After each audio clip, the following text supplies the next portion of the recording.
Hello and welcome to another edition of Chill with Kaiju Kim. I'm Kaiju Kim. Hope you're all doing well on this lovely afternoon, evening, whatever time it is for you. G-FEST is finally upon us after 3 long years. I'm very much looking forward to it. Been looking forward to it for months. I love the first 2 times that I went, and I'm even more excited for it now because I actually know people that are going to be there. Hooray! And some of those lovely people are here with me tonight to talk about all the panels and events that will be going down next weekend.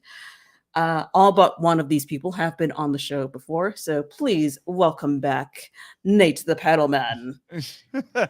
Hello. Hello. Yeah. And Mr. Danny DiManna. Hello there, Kaiju Kim. How are you? I'm splendid. Hello, Lovely, Daniel. lovely. Thank you. Brilliant. Brilliant. Glad to Oh, hear it. yes, indeed. Quite. Oh, yes, yes, quite. Yes, quite. Yes, quite. There it is again. And of no course, one will understand. No one will understand. It's just us. And of course, we have Mr. Omni Viewer. Good evening. Oh, and his associate, Snazzy. Oh, well, I do have a friend with me tonight, too. Oh, I want one. Wait a minute. I thought that Omni was Snazzy's associate.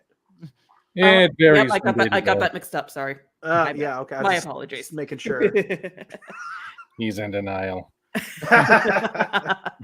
All right, and we have a new face on here tonight. Please give a warm chill with Kaiju Kim. Welcome to Thomas. Hey, Hi, nice to meet you all. Hello.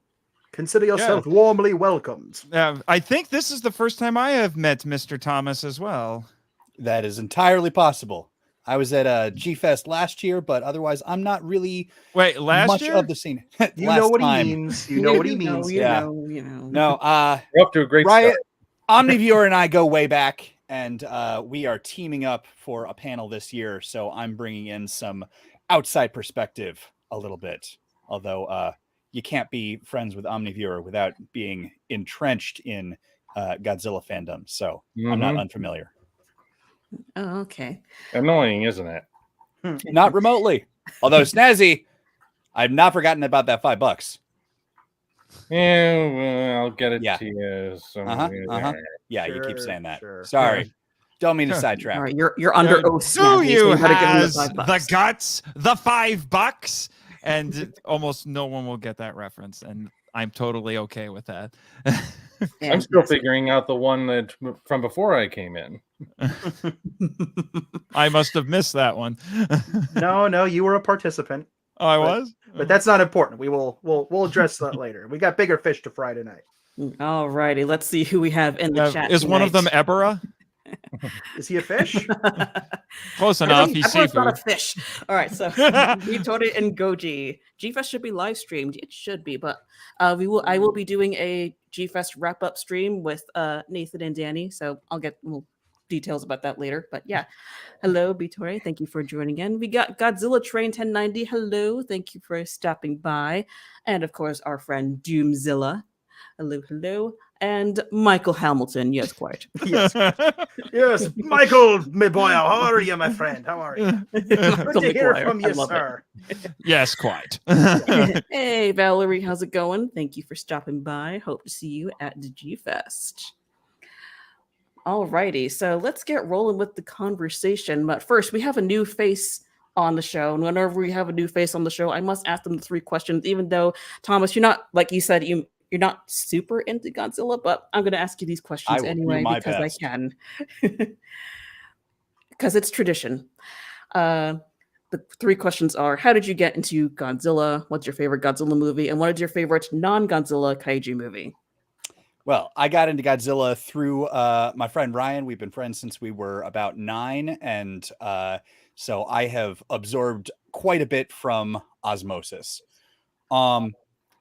Favorite Godzilla movie is difficult. I mean, I'm going to be lame and just go with the classic 1954 Gojira. It's Not a lame answer at all, my lame. friend. Absolutely the foundation. And in a lot of ways different than many of the things that came after. But I would say my favorite non-Godzilla kaiju movie is the Gamera trilogy for sure. It's hard to break those apart, but I absolutely adore all three. Absolutely. Those are some good answers. I agree with those answers. And we got Alyssa Goji Geek in the house. What's up? Oh my gosh. Hi, Alyssa. I can't wait to panel with you this year. Me too. Me too. We're doing a couple together, I believe, and we're starting out with Hedera. That's going to be awesome. I'm excited. Awesome. Michael, the patented 3 questions proudly brought to you by Kaiju Kim. Yeah. Okay. You are a thief, because Hamilton. Michael You're a totally thief. doesn't steal anything from other content creators, Of course not. including his co-host. Mm-hmm. Yeah, I actually have an additional shout out real quick. My good buddy Robert Montserrat, kaiju artist extraordinaire, is listening right now. He's actually in the car, and he cannot he can't get his comment thing to work. He was going to drop a comment, but he just texted me, and he wanted everyone to know he's watching. So shout out to my buddy Robert. Hello, Robert. Thank you for tuning in. Drive carefully. Yes, please. Yes, well, yes, he's a passenger. So okay, good. Yeah, he's a passenger. So he's I was not about to say. double multitasking while driving. He's not doing that. Well, when you do drive, then. Yes. Yes, quite. Yes, quite. Okay.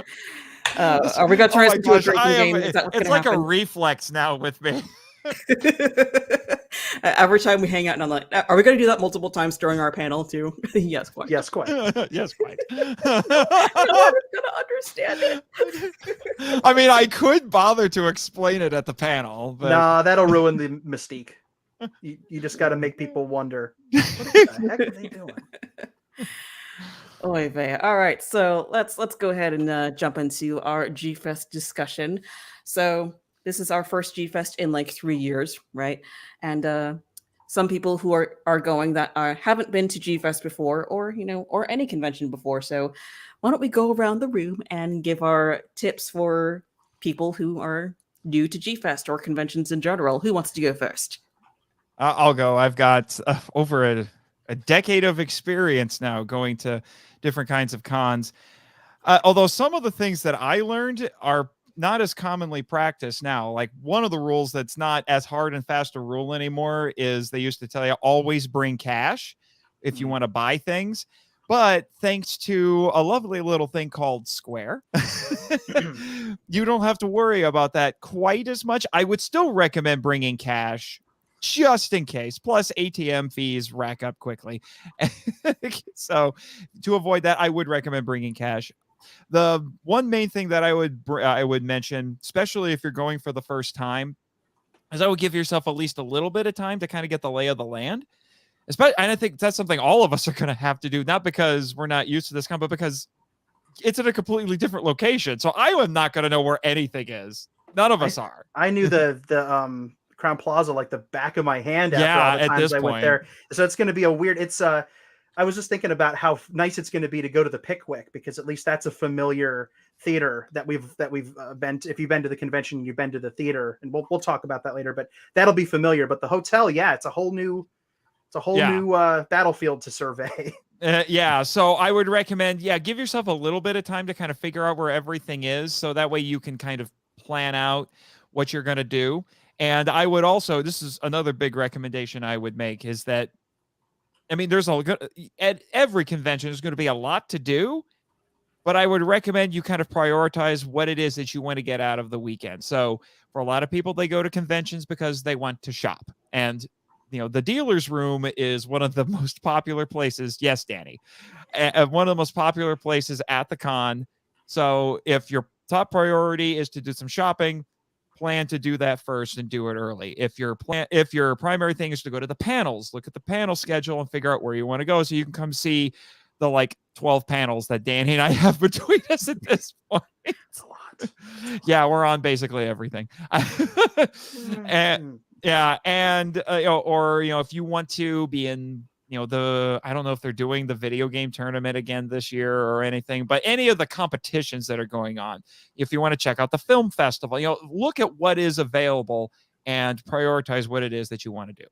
That way you don't feel so torn between what it is that you want to do. And, you know, because you're like, I want to go to see all the movies at the Pickwick, but I want to buy everything in the dealer's room, you know, that sort of a thing. Yeah. Mm-hmm. I've talked enough. All right, good night, Nate. You can get rid of him. Like, all right, bye. I've talked enough on this question. A lot of those tips are things I would highly recommend as well. For anybody who has not been there and you've pre-registered, even if you haven't pre-registered, you'll get a booklet when you go in. You'll get a name tag. Definitely make sure you have the name tag on, because they won't let you go into some of the rooms without the name tag. I think I accidentally left my name tag. Jed agrees. I accidentally left my name tag in my room one year, and they wouldn't let me into the dealer's room, so I had to run all the way up, grab it, put it on, and then they let me in just fine. So when they give you a little name tag, definitely keep that on hand. But you're also going to get a little booklet. I've kept all my G-Fest booklets over the years just because they're wonderful little keepsakes. But that booklet, especially for prioritizing things, that booklet is your friend. Don't be afraid to dog ear it and circle things in pen if you want to. I don't typically, just because that's the collector part of my brain. Don't mess with it.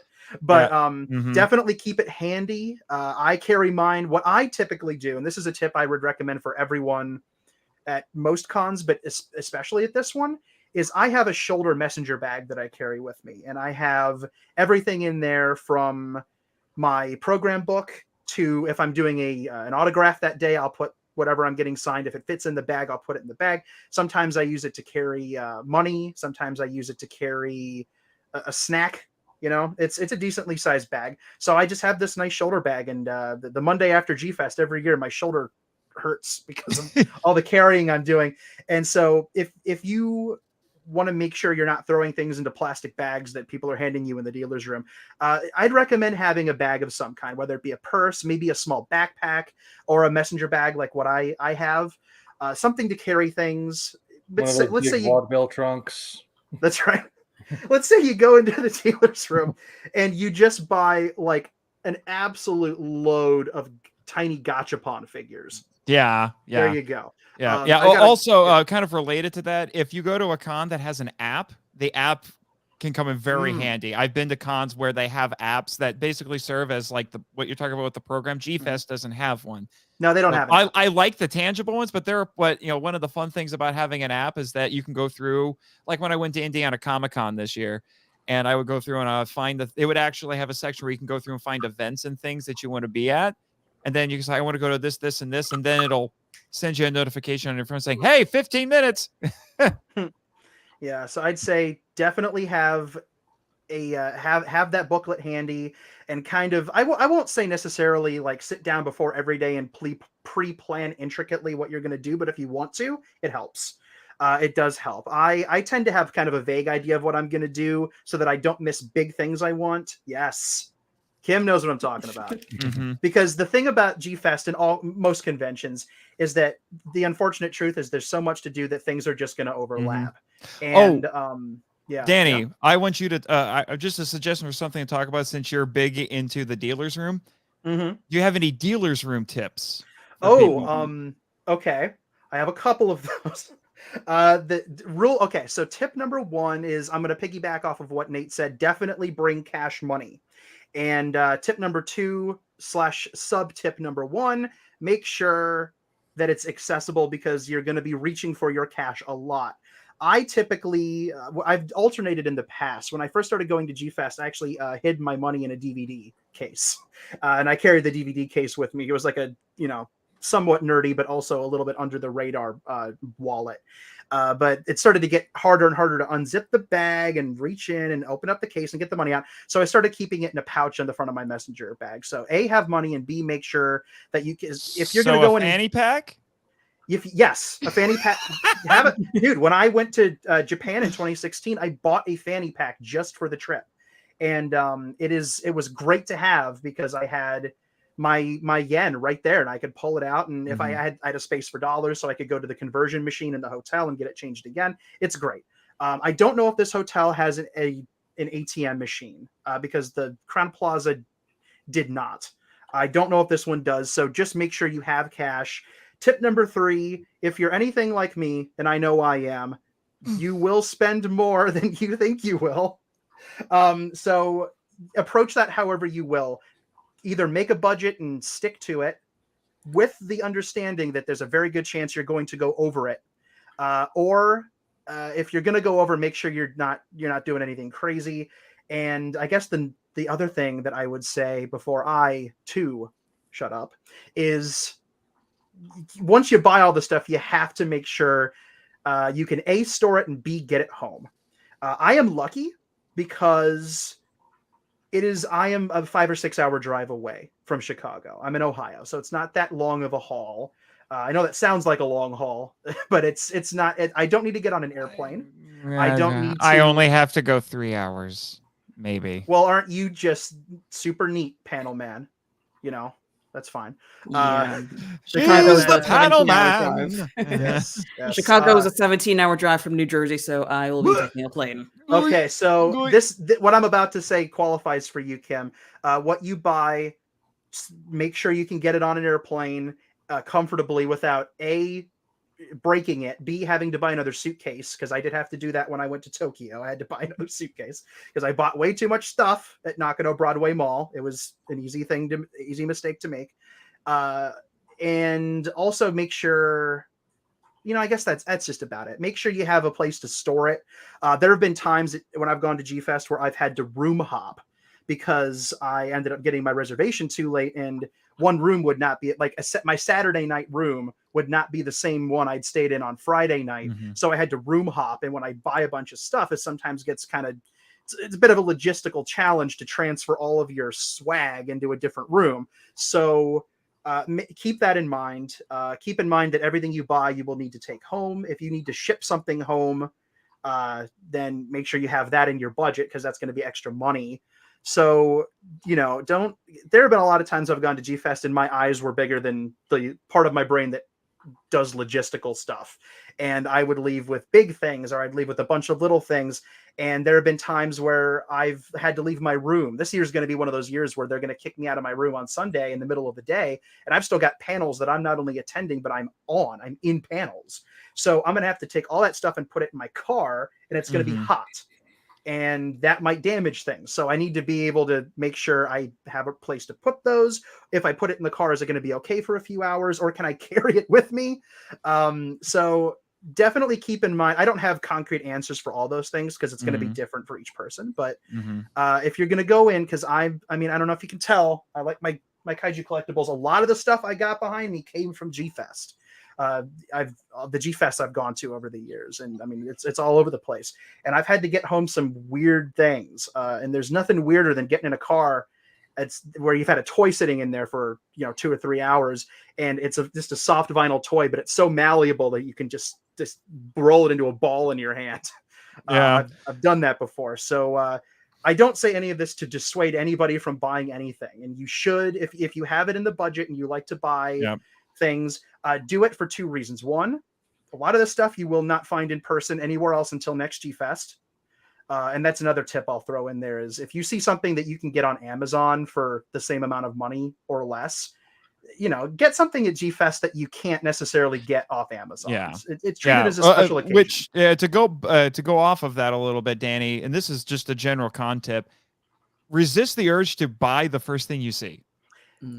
Because you might go to another table and find something you want more, but now you don't have the money. Or you might find the same thing you want to buy, but it's less at a different table. But cheaper. So always going back to what I was saying, get the lay of the land. Go through and look at everything first. Decide what you want and go get it. Yeah. Unless you're like, this won't be here in 5 minutes. Yeah, and I think that most people can kind of figure that out and stuff like that. Also, okay. Two more tips, and then I'm going to be quiet. One is another reason you should buy from the dealer's room is because these dealers work very hard to get all of that product in and set up, and conventions for people. I know a lot of people that are running tables at G-Fest this year, like Seismic Toys and Showcase Kaiju, and getting all that stock and transporting it, sometimes over airplane, sometimes even overseas, all the way to Chicago. The less they have to haul back, the better. And it's also going to help them because that's a huge chunk of their income. So you're also helping and supporting small businesses. That's pretty cool. And the last thing I'll say is my last tip is if you have something that you've kind of been eyeing for a couple days, but you haven't pounced on it, it might be worth waiting till Sunday because you can haggle. People are more open to haggling on the last day because they don't want to haul all that stuff back. And I've gotten a lot of DVDs I've even gotten people handing me free things on the last day of G-Fest before. I've left with free DVDs. I left with a free action figure from Yamato Takeru one year that would have cost me $50 or $60. And he was just like, he held up the toy and he said, well, you know what the heck this is from? And I said, yeah, that's from Yamato Takeru. And he said, it's yours. Really? Yeah, he's like, I don't know who the heck it is. I don't want it. Just take it. Save $60 because he didn't want it. Now do not count on that. Do not count on that. But it is easier to maybe get some of those prices down. Don't be mean about it. But if you feel like there's an opportunity to say, I've got $20 in my pocket, would you do that for this $25 or this $35 thing? It's worth trying as long as you're polite and you're not rude or pushy. You're expecting them to go down in price because that's, you always want to treat these guys nice. They sit in that hot room selling toys all weekend. Some of them are only in that room. They don't go to any of the panels. They get very few breaks and they go through a lot. So support speaking as someone who has spent a lot of time as a vendor at cons, I know. Yes. Yeah. So that's my last tip. Yeah, that's a good tip in general for being anywhere ever. Just don't suck as a person when you're out and about. Yeah. Basically. Yeah. Now, decent human being, people. If you remember nothing else from this stream, be a decent human being. Yes, quite. Yes. So and again, G-Fest isn't really a place where you're going to see a lot of just rudeness, I would say. A lot of that rude stuff, that sometimes pops up in fandoms, at least at G-Fest, a lot of that stuff just kind of disintegrates away. Once we're all in the same room together and we're my people, we're all very excited. Yeah. I am going to be curious to see how well that holds after 3 years. It'll be an interesting year. Because I know it was only 3 years ago, but 3 years ago feels like a parallel universe compared to how it really does. Now. It really does. So much has happened in 3 years. Yeah. Anyway, Thomas. Oh, what tips are left? Stay hydrated. Gonna be your good mom. Good one. No. So y'all mentioned the Pickwick, and I would just say when you're prioritizing what to get out to, really make sure to get out to at least one thing there. It's a gorgeous theater, and the experience of watching really anything with a giant audience of fans. It's incredible. That is generally speaking why you want to go there. Most of the time, people who are there, they've already seen the movie. I have only a few times gone to the Pickwick and seen a movie I hadn't seen before. I'm there because I want the experience of being in a massive theater with a bunch of crazy fans. And sometimes we get rowdy. Be prepared for it to get rowdy. That is value added. One of my favorite memories from the last G-Fest was going to see what was it? King of Monsters. King of the Monsters, and everybody sang. Everyone, it was incredible. Yeah. Yes. A lot of people packed in there. Also, speaking of people packed in there, please extra deodorant. That's another tip. Matter of fact, one of our friend Leslie Chambers said that exact thing in the chat. Another tip: that please wear deodorant. Some people think that it's an actual optional thing when attending conventions. Just don't do that. Because if you don't, you might make Jed angry, and he knows kung fu. You don't want to make Jet angry, guys. You want to talk about threatening? I've got this King Ghidorah squeaky hammer. I want that so bad. Give it to me. You don't want to mess with King Ghidorah squeaky hammer. I feel like we need to give that to our friend Alyssa so that she can smack the rude people who come to her table. Yes, do it. Maybe they'll have one there in the dealer's room. There's an entire set of these that are different monsters, and they have little squeaky. This is going to sound real good for the radio listeners, but I makes say, for great radio. you know what, Danny? I say if we find one, we buy one for Alyssa so she can have a means to defend herself. You're on. Let's do it. Unless she super doesn't want one, in which case we will. Super in which case no. But I mean, if she doesn't want one, you can give it to me. I want one. You know what? Then we're on again. Yes. And then you can just run around and smack all the rude people wherever they are. How dare you? My last tip for G-Fest is always have a squeaky hammer at the ready. That's the most important tip I've heard. You never know who you're going to have to smite at G-Fest. I smite thee in the name of Godzilla. I smite thee. You don't want to mess with me. So wait, so if you're worthy to pick up the squeaky Ghidorah hammer, does that make you Kevin? Or a Ghidorah head? Or yes, I'm not 100% sure on the lore of the squeaky hammer. We'll have to do some research on that.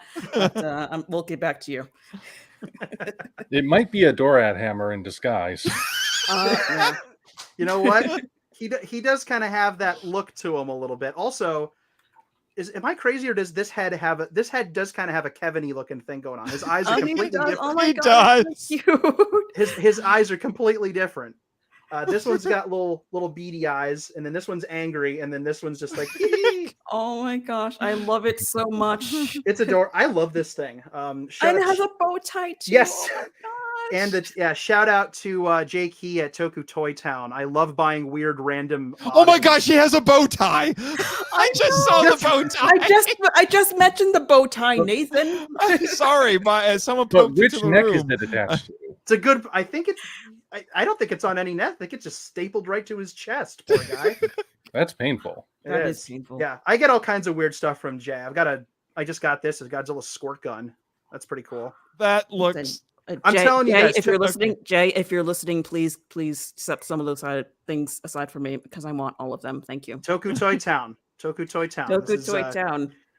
Not not sponsored by Toku Toy Town, but still go. Yeah, I love that store so much.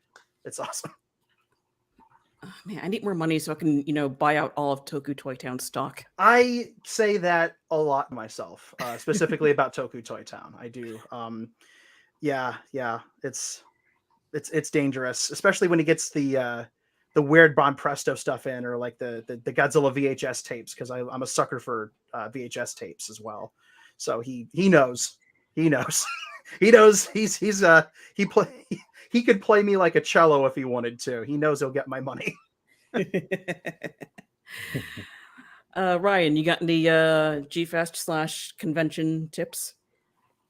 I mean, a lot of it was already covered, but I think the most general thing I can say is the immortal quote from one of the greatest films ever made: "Be excellent to each other." That's because we're all there because of the same reason. We're all there because we like whatever the convention is about, whether it's Godzilla or comics or films or what have you. So even if you're one of those weirdos who likes the Polygon anime trilogy, we'll let bygones be bygones. We're all there to have fun. So yeah. Well said. Yeah, just have a good time, guys. That's my tip. Just to have a good time. Don't suck as a person, and just have a good time. Those are my tips. Quick and simple. Or Kim will smite you with the Ghidorah hammer. I will smite thee with the Ghidorah hammer in the name of Kevin. In the name of Kevin, consider thee smited. I love the squeak. I don't know. Maybe what we need to do is you need to get one of those hammers, and then we need to start this other live stream, Kaiju Court, where we hold trials. Yes. Kaiju is now in session. So are we putting the kaiju on trial? Is that what it is? Gigan, you stand accused of 50,000 counts of destruction of property. Buzzsaw tomfoolery. That's what Buzzsaw tomfoolery. Yes. We'll work out the details. Megalon, you are hereby accused of unlawful drilling. Unlawful drilling and excessive bounciness. In a moment, the results of that trial. Oh, We boy. called Jet Jaguar to the stand as a witness. Omni, this is a great idea. This is a spinoff in the making. That's what this is. I All love right. We'll develop it afterward. Sounds good. it. I'll have my people call your people. Fantastic. All right, so moving forward with our G-Fest discussion, let's take a look at what's going down next weekend. All right, let's scroll back up to the top here. Oh, I'm glad you got the schedule because I did have it. Yes, of course. I came prepared. I know how to live It's her stream. stream. She She knows how what to she StreamYard. Yeah. I know how to StreamYard. Okay. So you got some Pickwick stuff going on here. Are any of you guys going to the Pickwick? Yes. does. Yes, I'm good. I know. In fact, I am trying to, and you're in the group. You actually, I think most of you are in the group. I'm trying to get a big group together to basically just hang out at the Pickwick all day Thursday.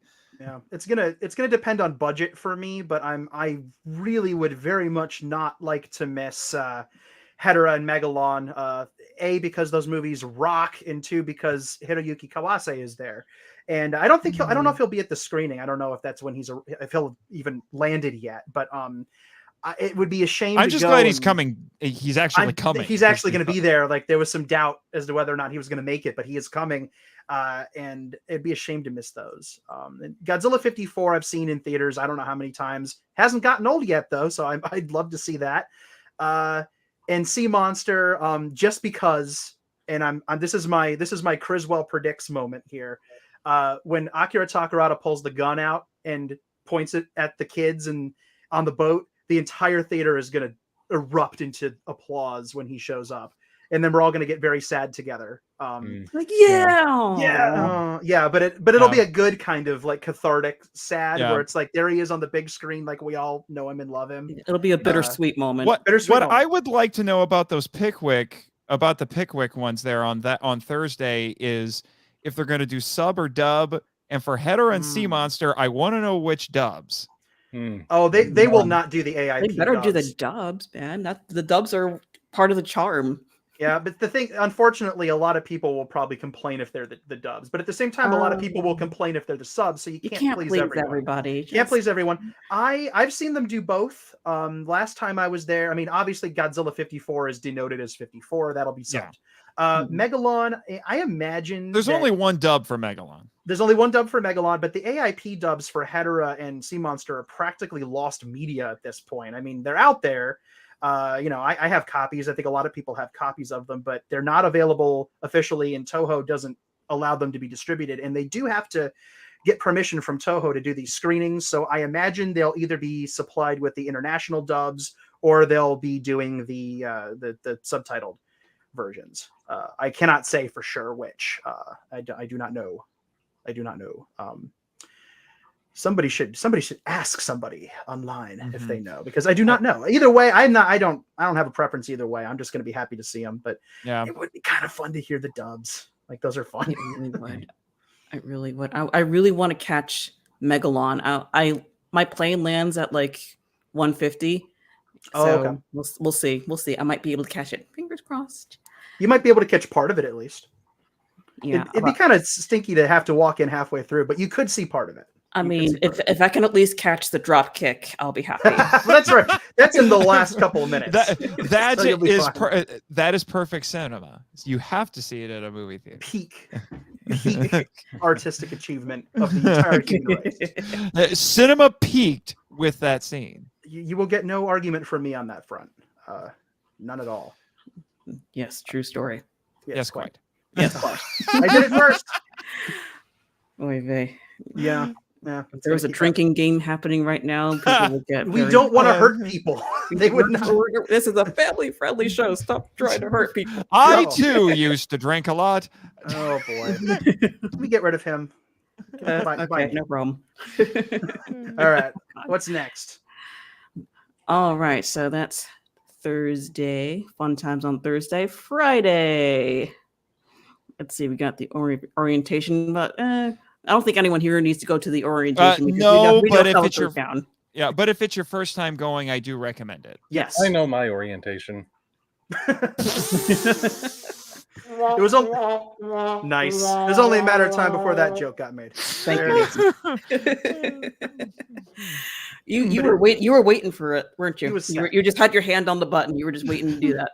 He was all set. I actually do. I do recommend going to this if this is your first time. And honestly, it might be worth going even if it isn't your first time G-Fest, just because it's new venue. There might be new things. Yeah. So I will probably. I mean, I can't be in there for all of it because I'm on the panel right after that. I'm on the next 2 panels after that, so I probably won't be there for the whole thing. But you know, it definitely English words are hard. Definitely if it's hard. They are definitely if it's your first convention, your first G-Fest, orientation is worth attending. All right, cool. All right, so let's talk about some of the panels that are happening. Nathan and Danny, you're going to take over this these next half hour probably. I got nothing until Saturday. So I got 2. I got 2 on Friday. So I'll raise my hand when I'm on one of them. I'll do the same. Yeah. All righty, cool. So we got the Godzilla versus Hedorah belated 50th birthday. And already I'm on one. Yeah. I'm so excited. I'm so excited to do this. Hedorah is a film that is incredibly near and dear to my heart. I watched it. I don't know how many times I watched it off my grainy old VHS that I recorded off of a Sci-Fi Channel marathon. You know, that movie is just amazing. It's been a film that I loved and appreciated, but my love and appreciation for it has only gotten more so over time, especially after launching the Godzilla novelization project, because of all the interesting things I've found while really just focusing in on every detail of that film. I found some really crazy, interesting things. I've learned to look at it from alternate perspectives. I'm just excited to nerd out about it for an hour. That's just gonna be fun. I want to say, I don't know if she's still in the chat or not, but shout out to Alyssa Carpentier. She is on the panel, and I don't want to brag too much about myself because she's the one who's going to be on the panel. But there were openings, and I said, you need to have Alyssa. Yes, please have Alyssa on this panel. I put in a recommendation for her as well on that one. So I'm glad that they that ended up happening. This is her favorite film. She absolutely deserves to be on that panel. I think more than I did, but even though I love more it than too. any of us, really. Yeah, I think so. I think the only person who deserves to be on it more is the kid who was in it. Kid who was in it, and we'll get to that here. But yes, Megalon. Listen to me, Hedorah. That's going to be a fun panel, and I'm glad that it's getting a panel because the anniversary was technically last year. But who cares? Who's counting? Let's celebrate Hedorah. Let's do it. Yay. Our friend Leslie Chambers says, so basically Daniel's going to be the Mickey Segusa of G-Fest this year with all these consecutive appearances. Get this man a Red Bull. I will probably be in a coma on Monday. Yes, I probably. So it's going to be. If Danny, you're on how many panels this year? 8. Oh my gosh. Yeah. And so 8. So if you're the Mickey Segusa and I'm on 5 panels, who does that make me? One of those other guys who's in the SDF that watches everything. Apparently. You can be scientist number 3 from Destroya. How about that? You can be Akira Nakao's character. You can be General Aso. You know. Yeah, you get to look good. You get to look good. Yeah. Because Omni's might be the smartest one among us. He just has 2. Well, then that makes me smarter than him because I'm only on 1. Oh man! See, the host of the stream is the smartest person in the stream. Who could have guessed? I don't make the rules. I'm not on any at all. Snazzy wins. Alrighty, so we got Mothra panel. Mothra's always fun. And Godzilla versus Gigan, 50th anniversary. Is it actual? Yeah, it's the actual 50th anniversary.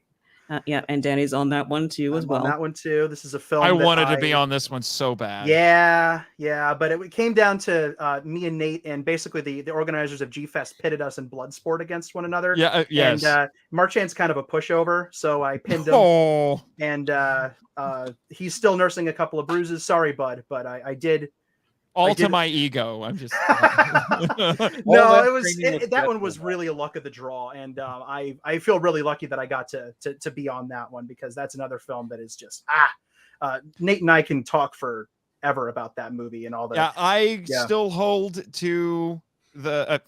I will die on this hill if I have to. I think it is the most underestimated Godzilla film. There are other films that people will say are worse, and people are reevaluating that, but this one is so grossly underestimated. There's way more going on than people realize in that movie. I love it so. I love it so. Yeah, so Danny is he's gonna drop so many knowledge bombs in that panel. It's gonna be nuts. I don't build people's expectations up too much. There's a chance you'll put me in front of all those people, and I'll say, "Welcome to," and I just won't be able to talk. No, I'm excited. I could nerd out about Gigan all day.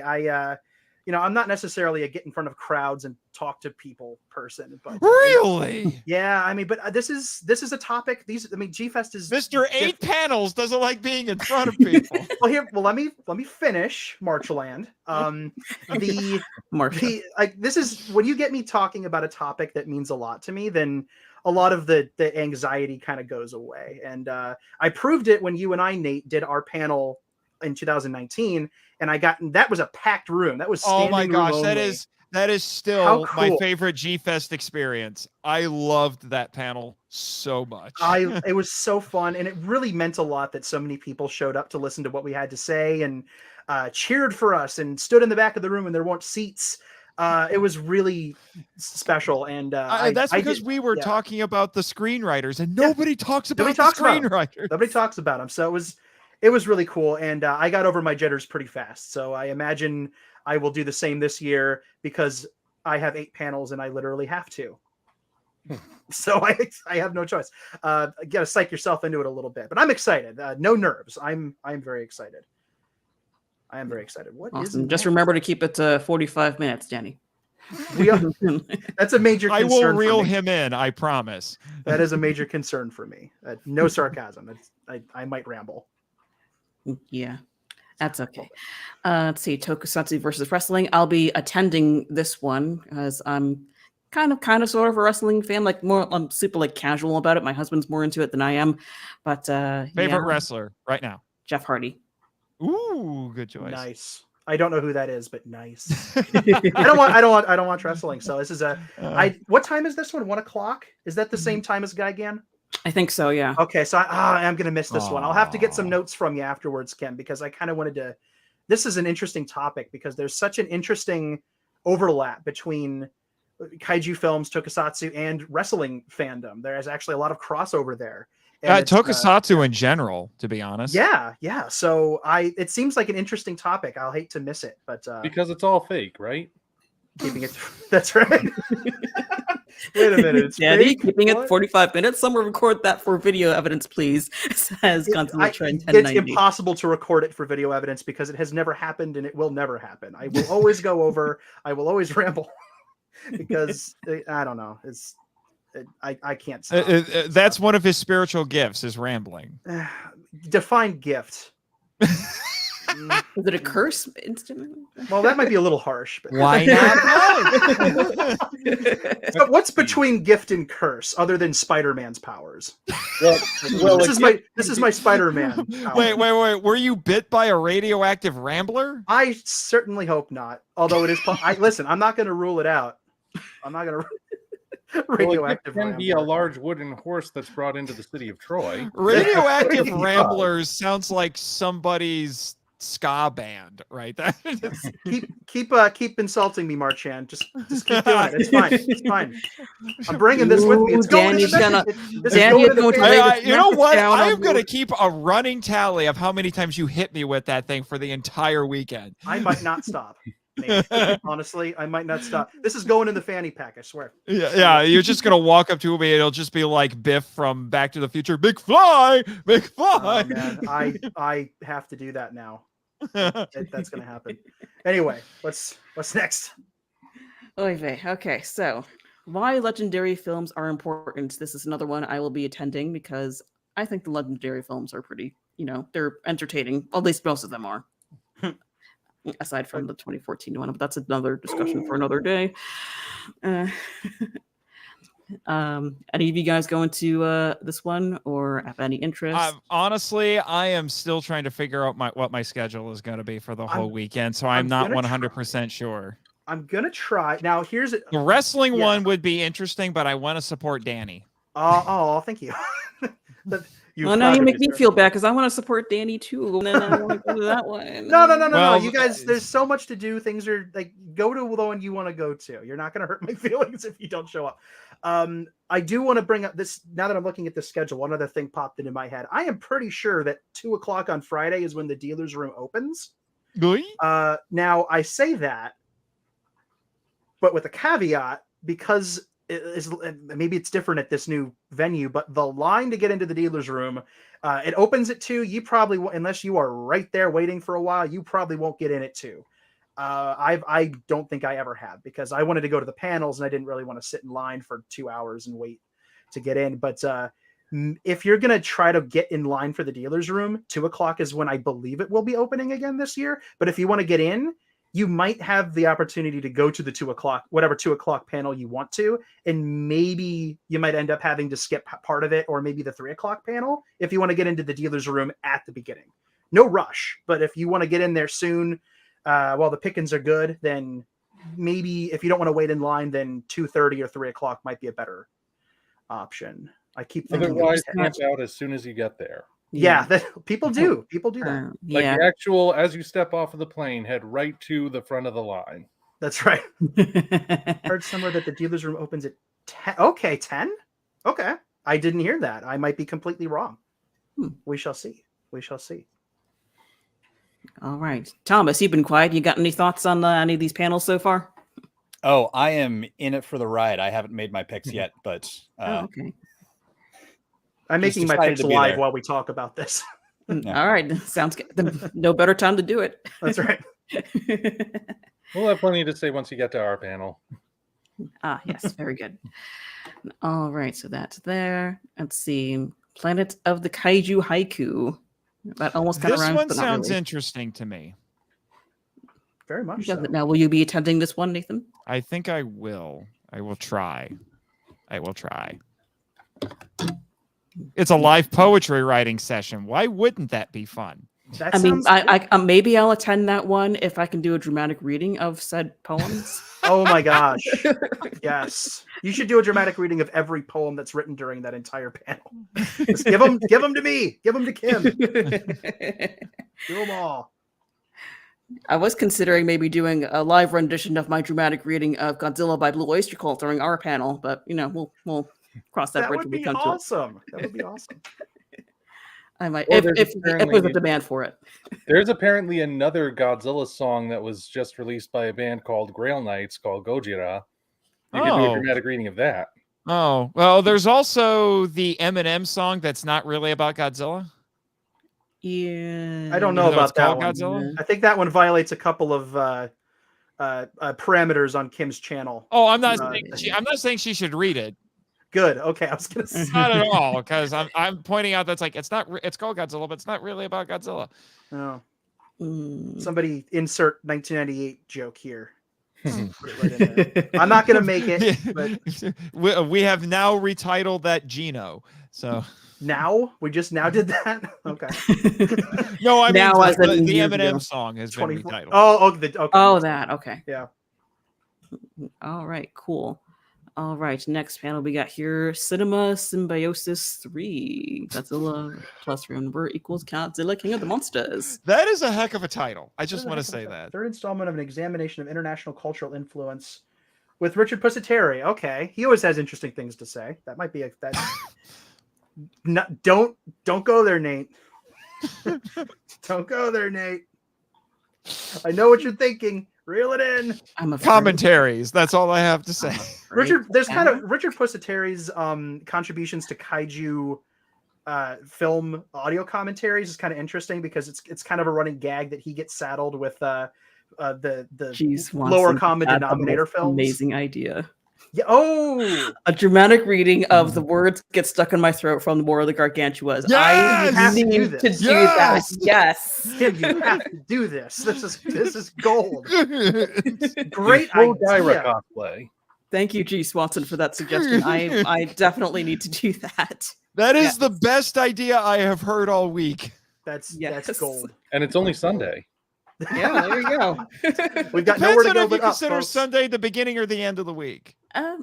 Which one makes Kim look better in this instance? The end. And are we Then going that's- by the Hispanic calendar? Why not? Let's shake it up. Let's get nuts. Let's do this. Alrighty, I guess that's what we're doing. I guess so. Oy vey.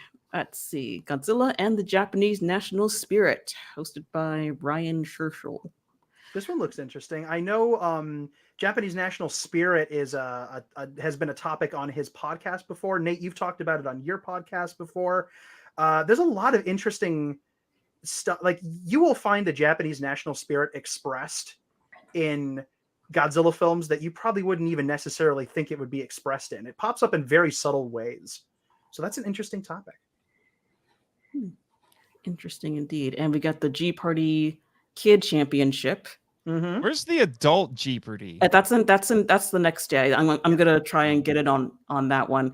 Actually, fun fact: my first G-Fest 2018, I actually was on the G Party thing. I actually got qualified. I actually got to participate in it.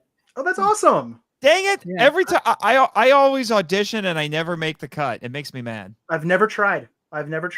You would get on and win. Oh, I don't know. Yes, about that. yes, do it. I don't know about that. I would like to try one day. It sounds like fun. Yeah, I probably would have won too, but I slipped up on one question and then I lost all my points and I lost. Oh no! I was so mad. Oh, hello. What the? We seem to have lost Thomas. Thomas. Thomas. It was time for Thomas to Thomas? go. Why seen are him we gone. British now? When I think Apparently. of Thomas, I think of Thomas the Tank Engine, and it just goes right to British. I'm sorry. I mean, everything goes to But to which British when I'm narrator? involved. Yes. Which narrator? Oh, I'm old school. Ringo Starr. Ringo Starr. Okay. Ringo Starr. I know George Carlin did it, and that was cool. But Ringo, old school. Old What? school No Thomas. Alec Baldwin from the theatrical movie? No comment. No, I'm kidding. He was Okay. fine. How did this subtly turn into a debate over who was the best Mr. Conductor? Thomas The Cast. Space Amoeba 50th birthday celebration. I want to go to that. I have a deep love for that ridiculous Goofy movie. So I'm happy it's getting some recognition for its birthday. Which is there's a lot of movies with That's big. because we haven't had the con for 3 years, so there's a lot of catch up that needs It's to true. be done. There's a couple of movies. There's a lot of movies that could have gotten anniversary panels squeezed into this very packed schedule that did not, and a couple of movies that are having anniversaries this year. Like this is 30 years of Godzilla versus Mothra '92, for example, and that doesn't have a panel. So there were some concessions that had to be made. I think they did a good job of balancing things out. Yeah, that so the Space Amoeba panel, that's not on my schedule, but maybe I'll put it on there because I got a few hours between, I wanted to go to the Legendary Films panel, then like walk around the vendor room, take a break a little bit. I have it all planned out in my head, guys. You see, I'm prepared. She's set. Amazing. She's set. Yeah, but I think I might squeeze in this panel into my itinerary for the weekend. And of course, we got the opening ceremonies. I think Must everyone should be attend. there as well. Yeah, you always go to that. Yeah, it's Thomas. always a good time. Hey, Thomas is Oh, there back. you are. Back from the Hey. outer darkness. Have you seen things? Thank God you're alive. Oh my god. Remember that experience for our panel. No, I was gonna say you just did research for your panel. You've actually been gone for like 3 years, not 3 minutes. So I'm mind swapped with an alien from a future civilization. yeah. Well, Oh, I hate now when you're that just being happens. silly. Oh man, one thing about the opening ceremonies, though, before I forget, is it's going to be full. It's going to be full. Everyone's going to want to go because it's the first one in however many years, and it's a good chance to get to see the guests. They're all going to be there. They're all going to say something. Bring some tissues because they're going to play an in memoriam And wow, it has been 3 years and we have lost. Yeah, it'll be for people who've worked on the movies and people from the G-Fest community. Yeah. I've got my fingers crossed that they'll give a little shout out to my man Weatherly at Aardvark Tees. He passed a few months ago. That was awful. He was such anybody who's gone to G-Fest consistently and likes to get a nice shirt while they're there, Aardvark Tees is great. I highly recommend they're going to be there this year. I highly recommend if you want some good nerdy shirts. I'm actually not wearing one today. I usually am because I have so many of their shirts, but go hit up Aardvark Tees. But their patriarch Weatherly passed a few months ago. So I'm hoping he gets a little shout out because that dude was awesome. And if he doesn't, I'm giving him one now because he deserves it. Yeah. Agreed. All right. And so after the opening ceremonies, we have radioactive karaoke, which I don't recall being a thing in the past. It is. It was there before I watched it. I didn't participate. I kind of wanted to, but it sounds fancy, but it's really just typical karaoke stuff, just with some Godzilla and Kaiju related stuff thrown in for good measure. Most people who were there just did the normal sort of karaoke songs. It's fun. I saw. It's a cute time. It's fun. Yeah. But it's a very Japanese thing. So since it's a Japanese thing, it's at the con. Makes sense. Mm-hmm. Yeah, I may or may not be doing karaoke with the Monstrosities gang. Yes! That's awesome. We'll see. We'll see what happens. All right, that wraps up. Oh, we got the Godzilla vs. Kong at the Pickwick. At the Pickwick. I'm going to recommend this. If you only go to one movie that weekend, I do recommend going to that one because I'm guessing that will be pretty close to how King of the Monsters was in 2019. It will be loud, it will be rowdy, it'll be crazy because it's the newest thing and people were really excited about it. So that would be the one I would recommend you go to if you only block out time for one. Unless you're like me and loud, rowdy, and crazy isn't necessarily your thing. It is also very late. It's a 2-hour, well, it's not quite a 2-hour movie, but it does start at 10:30. So if you're going to do it, do keep in mind that you will probably not get back to the hotel until close to 1 o'clock with parking and walking and hanging out. It's a little late.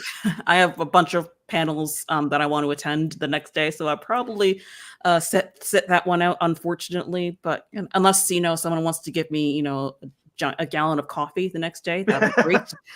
Yeah. Well, I may or may not have bought a small supply of energy drinks for each day of the con. Oh, a supply for each day? That's a lot. Yes. Okay. I just want to make sure I heard that right. Okay, we're gonna have to send you to the hospital after the con is over. Okay. Or during it. Wouldn't that be awkward? Oh, no. That would be bad. I do have a Godzilla energy drink sitting in my fridge.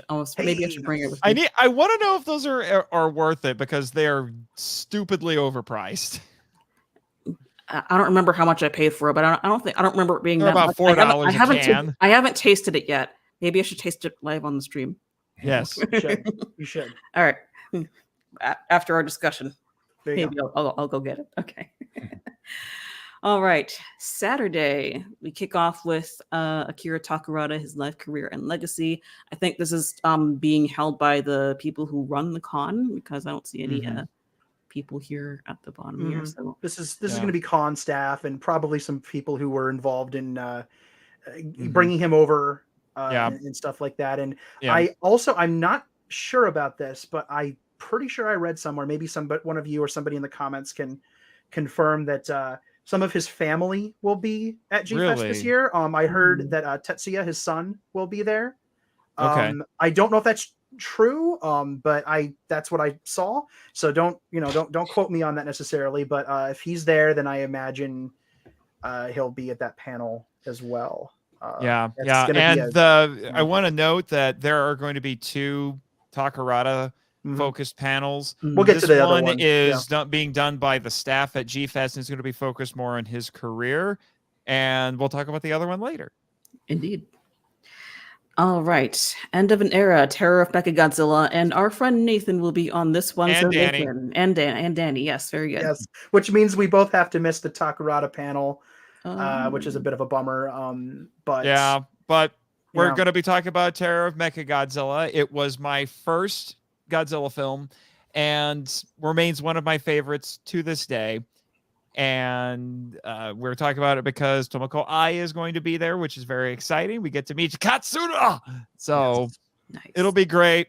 And I'm probably going to just show up with the pile of research that I've done with this movie before. So yeah, I'll be bringing some stuff to there too. It's going to be a nice kind of discussion about the film's place in history, because it is a very significant film for reasons that we all know. But yeah, that's an interesting one. That was kind of a latecomer panel. it was that was popping up to replace a different panel. And this is one of the ones where they said, "Hey, we need." Thanks, Michael. We need. It's okay to be wrong, but sure. Oh, that's okay. Ooh, You knew what he was going to get to. But anyway, I'm excited to be on that one. It's going to be a fun film to talk about, a very layered film to talk about. It's going to be great because Ai-san is there. And have you, Nate? Have you said you hadn't met her before? Tomoko Ai, no, I've not met her before. She is delightful. I met her when she came in 2013, and she she walked in wherever she walked. There was like this weird energy. Like there was just something about her presence. She was like graceful. Yeah, I cannot wait for more people to meet her. I would be very curious to ask her about some of her acting choices in the film. Because careful, Marchand. Don't be mean. I'm not gonna. No, I would not. Some of them would just be like, "Why did you choose to do this?" But a lot of it's just going to be, what was your thought process going into bringing this character to life? Because Katsura is such an interesting character. Very much. There's a lot to talk about. Even if she is a cyborg, we still love her. Well said. Absolutely. Well said. All right, and I believe we'll be going to this one. Yes. Yes. Oh, absolutely, 100%. Hiroyuki Kawase interview. Absolutely. Yeah. Enough said. We're all going to be there. Can't miss it. Yep. Roxanne, you don't have to wear that red dress. All right, who had Nate makes a Mystery Science Theater reference before the end of the stream? Fill out your bingo cards. I'm surprised you didn't beat me to it. I'm just saying. No. I wanted to leave it for you because I've got a pool going on this bingo sheet. No. I have it right here next to mentions master's degree, which I have not filled out yet. Sorry. That's mean. Oh, man. So, yeah, Hiroyuki Kawase. I'm so glad he's actually coming. He sounds like he has lived a pretty interesting life. I don't think he's done a lot of acting since then. He kind of fell off the radar there for a while, and then someone found him a few years ago. Apparently, he's just a regular dude. He's just an airline pilot now. I don't want to say just, but he's an airline pilot now. Mm-hmm. Yeah. And he was trying to make arrangements with his job so that he could be here. That's what was causing the problems with him coming to the con.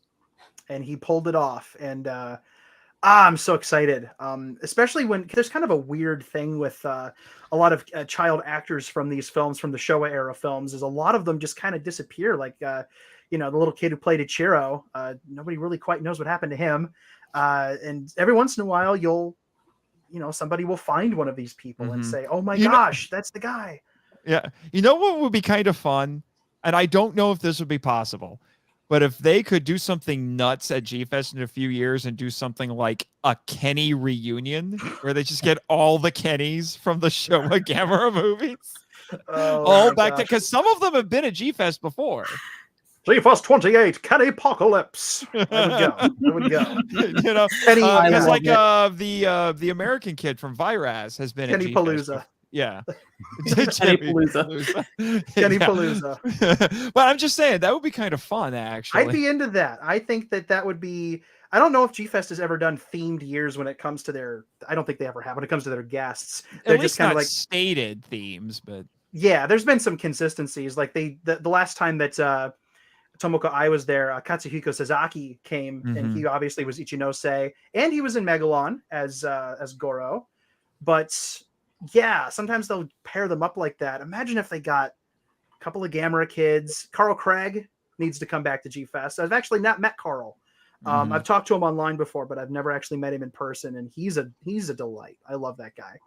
That'd be cool. I'd like to see that happen. Good idea. That would be fun. All right. Next up, we have the Roaring Twenties, AKA the one we're all probably gonna miss for Kawase-san, which is unfortunate. Yeah.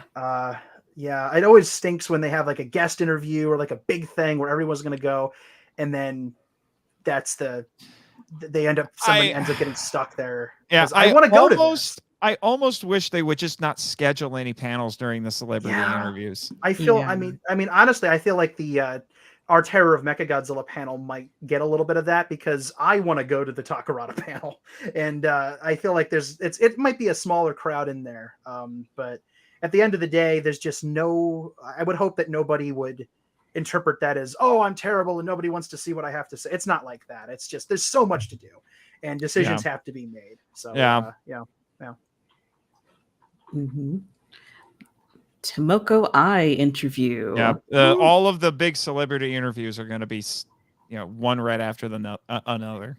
Mm-hmm. Fun times. Yeah. And we got Kaiju video games history raids again. I wish I could go to this one so bad. Yeah, me too. I would love to. I've gotten to interact with Alex Rushdie before on social media. I saw him at the con back in 2019 when he announced Dawn of the Monsters. I was on a podcast with him a couple of months ago talking about the game now that it's out, and the guy is super knowledgeable about this topic. He finds kaiju games I didn't even know existed. I want to see. Okay, this is, you know what? The more I look at this, like this one was bugging me before, but this is starting to become a 50-50 for me. I think it could go either way between Ai-san or this video game panel. I'm gonna have to decide like right before one of them starts on the day because both of them sound amazing. Why must they overlap? I know. You could always engage in sitcom shenanigans and run back and forth between them, hoping they don't find out. As long as you can get like a Hanna-Barbera sound effect when I run, please. I can arrange that. Thank you. The guy right above you on the totem pole has that. Okay. All right. Next up, we have the Don Fry interview. Don Fry. Oh, that's too deep. Don Fry. No, I can't do it. Nate does a better one when he has the modulation on. I struggle with that one. It's too low in my register. Don Fry. Don Fry. Okay, can everyone hear me? My mic went out. No, yeah, there you go. Now I can hear you. Yes, Don Fry. Yes. Let me tell you something.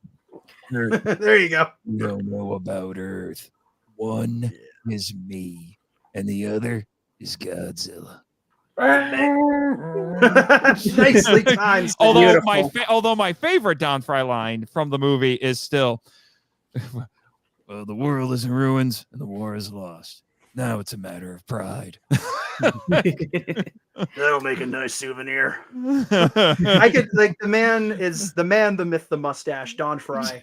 I've met him. I think he's been to like 2 or 3 of these things. He's like the guy they just pull in because they're like, "Hey, Don, you doing anything?" "No, I'm never doing anything." "Welcome to G-FEST." I have two theories. One, they bribe him with beverages of a certain nature, and he's like, "Are they free? I'll be there." And 2 is he just shows up, and they're all too afraid to tell him to leave. Like, I don't think he's not on the schedule. He just showed up. I will never forget when we did, I think it was the first Kaiju Quarantine, and we started making Captain Gordon, or I can't remember if it was Captain Gordon or Don Fry jokes in the style of Chuck Norris facts. Yeah, Don Fry. Captain Gordon can slam revolving doors. Captain Gordon. The one I came up with was Ultraman uses the beta capsule to turn into Don Fry. yes. Which is actually true. I think that does happen at the end. It happens in the movie, right? So the progression is Shen Hayata, Ultraman, Don Fry. So Ultraman was not even his final form. No. That's what you're saying. I'm just double checking. Needed an even more American torso.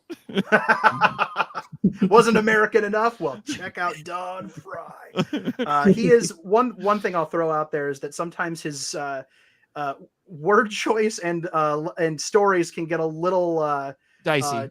Yeah, a little not family friendly convention. So if you've got little ones going to the con, be aware. He tends to keep a pretty good handle on things, but I cannot guarantee how inebriated he will or will not be during his appearances. But the man's lived a really interesting life. We all know him from Final Wars, but he's been a professional wrestler. He's been an MMA fighter. I think he lives on a ranch and has horses. I mean, I think he actually bought the state of Texas a couple of years ago. Right? Probably. Like he just owns the entire state. Yeah. Even though I think he's actually from Arizona, which is very interesting. So yeah, I don't know why he bought Texas when he lives in Arizona, but you know what? Nobody knows what goes on within the inner mustache. You know, he's obviously the neurons do not are question the mustache. Yeah, I mean, Don Fry has the same amount of power in the mustache that Chuck Norris has in the whole beard. I mean, if I was just going to say, if Don Fry grew a beard, I think the world would explode. I'm just who would win in a fight, Chuck Norris or Don Fry? Who would win in a fight, Chuck Norris or Don Fry's audience. Mustache? The audience. The audience. Best answer. Perfect answer. The best answer.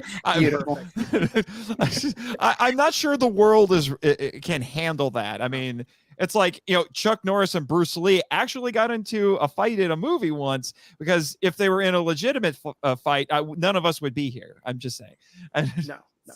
The world would have imploded like the CERN super collider collapsing. Yeah, pretty sure that would be the end of all of us. Yeah. All right, what's we got to stop this. What's the next panel? Okay, destroy all teasers. I'll be attending this one as well. This looks very interesting. Lost Films trailers. Kevin Derendorf knows his stuff. His presentations at G-Fest are always completely fascinating to me. I love the obscure stuff. I love the esoteric stuff, and he's got a handle on it. I am shocked by the sheer volume of things he has seen. I don't know when he sleeps. I don't, because he's amazing. And so whenever he does one of these things, I always try to check them out. When he did Kaiju Con line a couple of years ago, I made sure I watched that. That's online still if you want to see it. But yeah, anytime Kevin opens his mouth, I'm say something cool comes out every time. So I'm there. I am there. Except oh wait, no, it does not conflict with the next one. Okay. I was about to say. Dawn of the Monsters behind the scenes. I wish I could go to this. No, we're gonna have to miss this one out of necessity because we're on the next one. But dude, Dawn of the Monsters, shout out to Dawn of the Monsters. I have not played it yet. I do have the, you should. It's on Steam. I've got the limited edition physical copy on pre-order.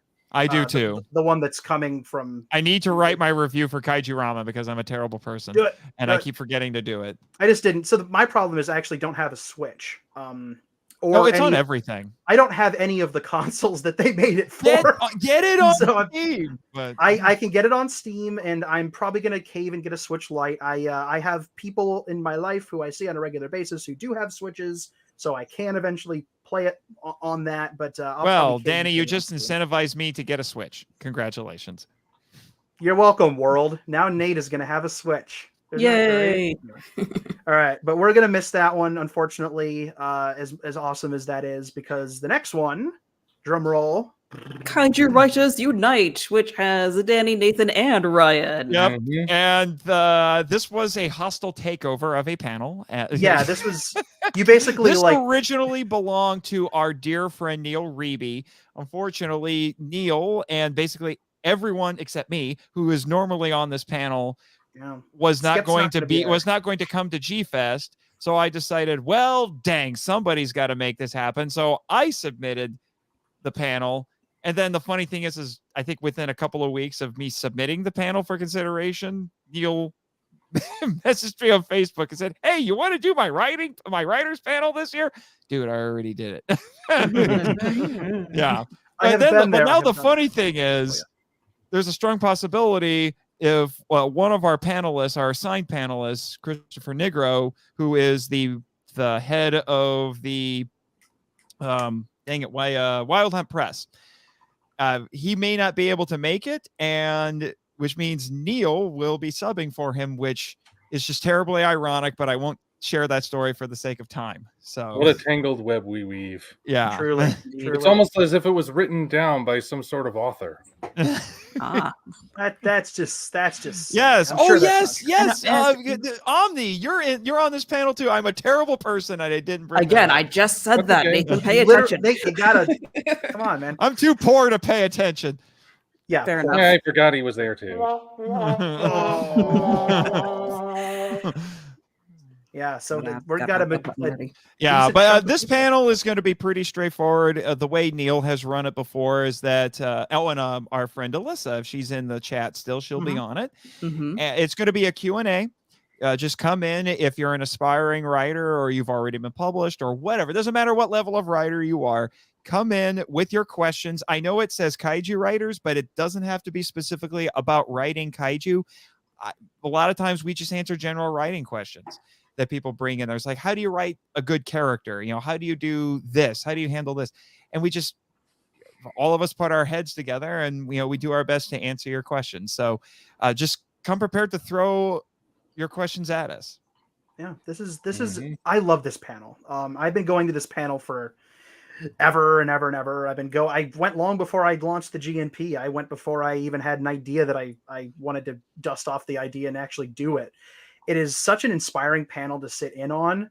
The people that are on that panel are they're always the coolest. And it really is just, if you got a question, just, you know, let it go and answer it. And this is the first time I get to be on it. I was asked to be on it. And that is just incredibly cool to me. It's really means a lot that I'm going to get to be a part of this panel. I need a clarification. Doomzilla, why are you shaming me? Why not? Probably. Does he need a reason? Does he really need one reason? I would just like to know. That's all. I just, yeah. You don't. It's on a need to know, and you don't. Anyway, all of us down there. Is Snazzy going to be on this panel? I'm staying home. I'd rather not get swarmed by my legions of adoring fans. You know. I guess that's true. That is true. The paparazzi is a little rough at this place. I'm going to miss the you, Kaiju though, Razzi. The Kaiju Razzi. I was kind of looking forward to meeting you, Snaz. That's, I mean, in person at least. So I guess, but I do understand. But I figured I'd ask. Maybe next time. Yeah, hopefully, man. Well, what are you going to be doing while we're all? Oh, okay. Yes. Oh, I extra shame. Yeah, but Snaz, what are you going to? That shame. Danny, where's the hammer of shame? Where is it? Yeah, yes.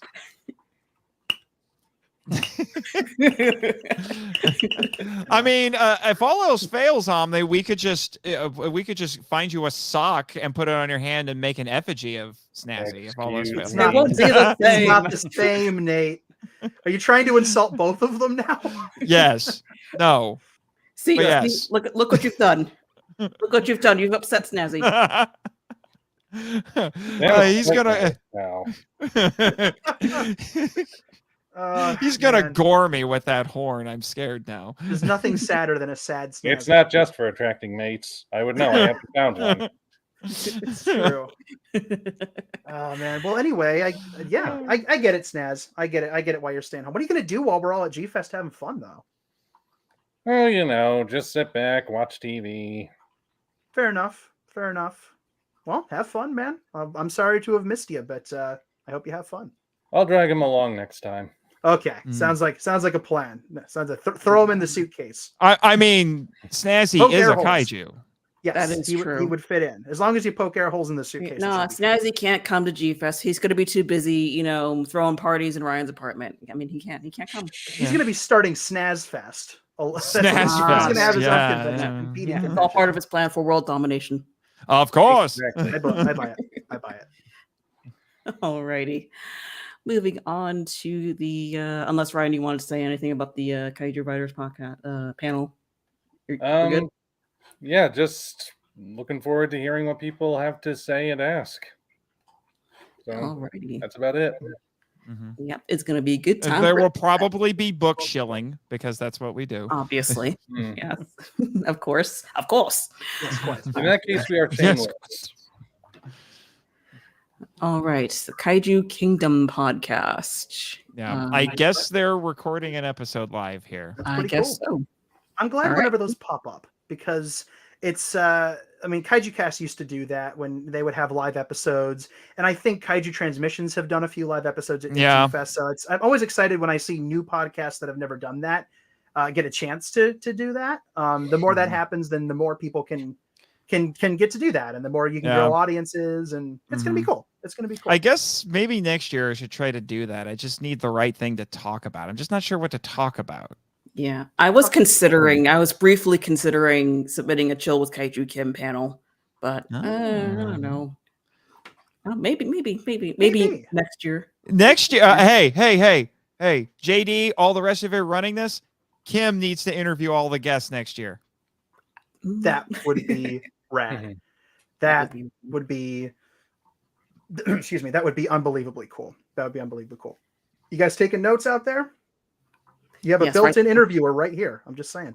Hashtag Kaiju Kim for G-Fest celebrity interviewer. That is a very long hashtag. I know. Exceptionally long hashtag. Yeah, I don't know. Maybe like round about the same amount of people that show up for my live streams, like 6 to 15 people. That's a good amount of decent audience that I'll probably bring in if I were to do that. But Absolutely. yes. Alrighty. Matt and Hiroshi live art drawing. Fun. These are always fun. These are always Matt Frank and Hiroshi Kanatani. I don't know who this person is, but I know who Matt Frank is. He'll look up Hiroshi. Hiroshi's awesome. These are all such good panels. It's such good panels. It's watching Matt or any artist. Bob Eggleton has done these kinds of things live, where he's done drawings and paintings, and it's always cool to see that just kind of happen live. It's just cool. So I'm glad that they're getting to do that. Awesome. All right. Collect All Monsters Nerdy 30. Yep. I like that because it rhymes. Yes. With Kyle Yount and the former Kaiju Cast crew. Yes. And they're going to, oh my gosh, so many of them are going to be there. Leslie's going to be there. Christine's going to be there. I would hate to miss that one. I am a big Collect All Monsters fan. I love what they do. Yeah, I'm glad that they're getting to do this. That's going to be really cool. But then again, the next panel's cool too. So I was just gonna say I want to go to the Collect All Monsters panel, but I also want to go to this panel, the Behind the Kaiju Curtain, because Norman England. I know, storyteller extraordinaire. And part of my brain is almost saying, you have the book, so you don't need to go to the panel, but that's ridiculous. Like, why would that doesn't make sense. So I mean, hearing him tell, and they're piping him in from Japan as well. He's not going to be there physically, but I was very happy when this book got published, but I'm also sitting here thinking, it's like, why couldn't you have published this just a few months earlier so I could have sourced it for the podcast? Norman, you know how, Nate, sometimes you'll credit my brain in podcast show notes. Norman's brain is a good source of information. It's one of the best sources of information. Because he actually was there. He was his firsthand experience. Yes. And the book is great. If anybody doesn't have Behind the Kaiju Curtain, for crying out loud, get the book.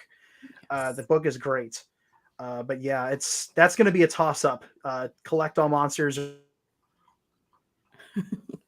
or Kaiju Curtain. Maybe I'll do also a thing if you need, like, you can get up and leave and go to a different one. But our panel's gonna be. You would say that. Oh, Matt. Oh no! Oh. There's a flame war breaking out in the chat right now. Oh, boy. Yes, our friend Matt Burkett will be a part of that Behind the Kaiju Curtain panel, which is one of the reasons I want to go. Because I know I mean, even if I don't end up going to this one, or I only see part of it, I'm looking forward to meeting Matt in person. He's one of many people that I have met in the interim since the last G-Fest and during COVID and all the crazy stuff that happened in the world. That he's on my list of people I want to shake his hand. Same here. You know, for sure. A lot of people. Yes. All right, let's see what else we got here. The G Party Adult Qualifier and Championship. Yep. I want to redeem myself from G-Fest 2018. I want to win. I want to get in on this too. Yes, everyone here should get in on this. I might do it. We'll see. And you'll win. We know. Nah, Yeah, if Danny's going to be on it, then the hammer of doom has that was The hammer of apropos shame. that was apropos of nothing. I just like the delightful squeaky sound. Oh, okay, very good. Anyway, That's what he's gonna do when he's sitting there and he's all nervous, like, what's the answer? What's the answer? What's the answer? it's like, I think he looks nervous now. He's got his hammer and he's hitting it against things, particularly Nate's head. Poor Nate. So I will get to participate. You're just gonna hit me in the head so you can remember things. Hey, you're the one who suggested it, not me. Just remember. You're just gonna beat the knowledge out of my skull. I see. Yeah, that's what I'm doing. Sure. That's his version of phoning a friend. There you go. Yeah, there you go. It's too bad his friend is hammered. Can we? Goodbye, Nate. See you later, Nate. Okay. My goodness. Oy vey. I agree. Right, so all right. Will you guys be going to the costume parade? The costume parade is always fun. Yeah, the costume parade is equal parts impressive and flippin' adorable. Yes. Now, and again, one other kind of G-Fest tip is everybody and their brother goes to. I think the costume parade, if this year is anything like the last few years, the costume parade is the most attended thing at the entire convention. And I have never, maybe once, I don't know, at least once, but if not once, then never actually gotten a seat in the ballroom for this thing. I am always in the hallway, which is actually good because in previous years I've positioned myself kind of close to the room where everybody files out. And since the line moves slow, I get to talk to people one-on-one and say, hey, this is cool. How did you make this? And to ask them questions. And it's a lot of really, really impressive artistry goes into these suits. A lot of them are, very, very simple and homemade and beautiful because of it. And the little kids with their cute little costumes. Oh my gosh, it is adorable. Yeah. There's nothing cuter than a little kid wearing cardboard tissue boxes, crawling around on all fours dressed as Bangiris. Yeah, it is preciousness personified. Yeah, I was just gonna say true confession time. One of the items on my, I guess, nerdy bucket list is I want to make a costume of this and be in the parade. You could do that. The problem is that I like cosplay, but I'm terrible at making the costumes. But you're gonna have to watch a lot of YouTube tutorials. You can do it. I could go in this outfit. It would be the most authentic one. That's true. You can. I am playing Omni today. Yeah, and Danny, you need to finish that Gigan costume so I can go dressed as Jet and just bug you the entire time. Yeah, that the thought of you chasing me around just as Jet Jaguar, bugging me the entire time really is motivational for me to finish the costume. I'm going to throw that out there. I'll just get that. Sounds great. I'll get right on that. Actually, what would be really funny is that if I was bugging you and then you just started smacking me around because that's what Gigan does. Now and then that's suddenly funny. One of the Godzilla cosplayers runs over to save me, and then he'll break your arms. Yes. Yeah. If I leave with my arms intact, then then Nate has failed. He has not fully embraced. He has not gone full method and embraced the character. I have not found my inner Jet Jaguar yet. That's true. You have just found like the outer... Godzilla is inside of all of us. We all have a Jet Jaguar inside of us as well. That is a horrifying thought. I mean, that sounds cool, but something about that's unsettling. And it grows every day. There's a little jet in all of us sometimes. Especially when we start whipping out the weird dance moves. Oh dear. And that is a really big cue to move on to the next stuff. Righto. Terra Becca Godzilla at the Pickwick, 10:30. I am going. Yes. I am not missing this. I'm assuming Isan will be there to introduce it. I have not seen confirmation of that. It'd be weird if she was not. But it is very late, especially for people who have jet lag. But but here's the thing. I really want to know. I don't know if this has been screened at G-Fest before. It wouldn't surprise me if it has.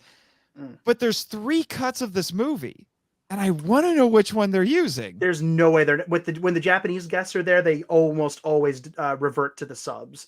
So I would, which will be interesting because you might have to put a disclaimer up. Yeah, they might have to put a little because it's violent and there's a scene. There's a thing that There's happens. the thing. Yeah. There's two things actually. If you want to There's machinery. two things. If you want to count the things, yes. But Yeah. if you've seen it, you know what we're talking about.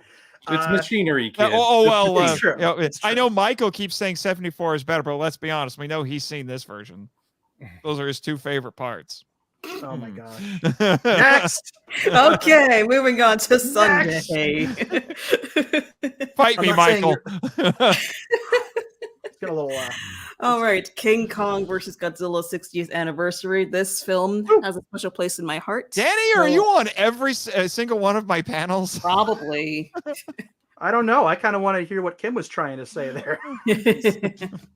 Yes, I was just saying that, special place in my heart is the first Godzilla movie that I've ever seen. So I will be attending this one and I'll be filming it. So yay. Nice. I might actually steal some of that footage from you if you're like not the whole thing, but I might have to. I'm trying to figure out a way to like film some of the panels that I'm on. I'm trying to figure that out too because I want to.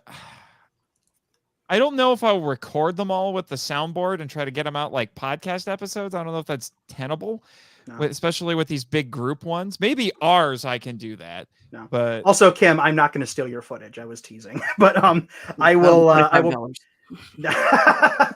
But when it's posted, I will probably share the link around and be like, "Look what Kim did! This is so cool." But yeah, I'm on this panel. This was another one that I jumped on kind of late in the game. They needed somebody else to be on it, and I was like, "Well, I'm not doing enough this weekend. Might as well." And this is the first of 4 panels I'm doing on Sunday. Because you're 4 insane. panels. Yeah, this is accurate. But I love King Kong versus Godzilla, and also this is a little bit of a sneak peek. I'm gonna be bringing some props with me. I'm gonna be bringing my copy of the dinosaur book. Oh, I want that to show off. I mentioned it as to Martin as a joke, and I was like, I'll just bring my dinosaur book with me. So I am gonna bring this. I'm gonna bring this, and I'm probably not gonna let too many people like pick it up and mess with it because it's a cheap dinosaur book, but it is kind of like having a prop from the film. But so it tells us but it makes sure to tell us that Kong is a thinking animal. Ah, yes, but you got to have a gorilla skull and a marble with you as well. I've been trying to find one, and gorilla skulls are not as easy to find as you might think. And just print out a picture of one, then I'll just print out a picture. What was the name? What was the name of the guy, the American reporter in that? Eric Johnson. Eric Carter. Aaron Carter. Yeah. Eric Johnson. Dr. Johnson. Dr. Arnold. You need someone to be. What? I'm getting all the names. Palmer. You need someone to be your Eric Carter when you show that off. You know anybody white and boring? Well, I don't know. Found it. I was trying to find the stegosaur picture from the movie. There it is. Nice recovery. Yes. Which is also known as the plated dinosaur. But yeah, I'm going to take this. I have a couple of other cool things, props. I have a vintage 1963 King Kong versus Godzilla advertising program book that I might take just to kind of hold up and say like, hey, I got some cool things. Maybe let people take a look at them. There we go.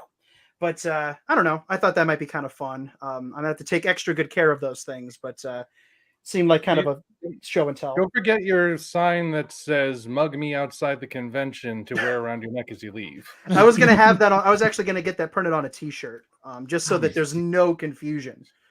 People are going to be putting their laptops in the safe in the hotel room. I'm going to be putting my 50-year-old dinosaur books, 60-year-old dinosaur books, in the safe. I just admitted that on the air.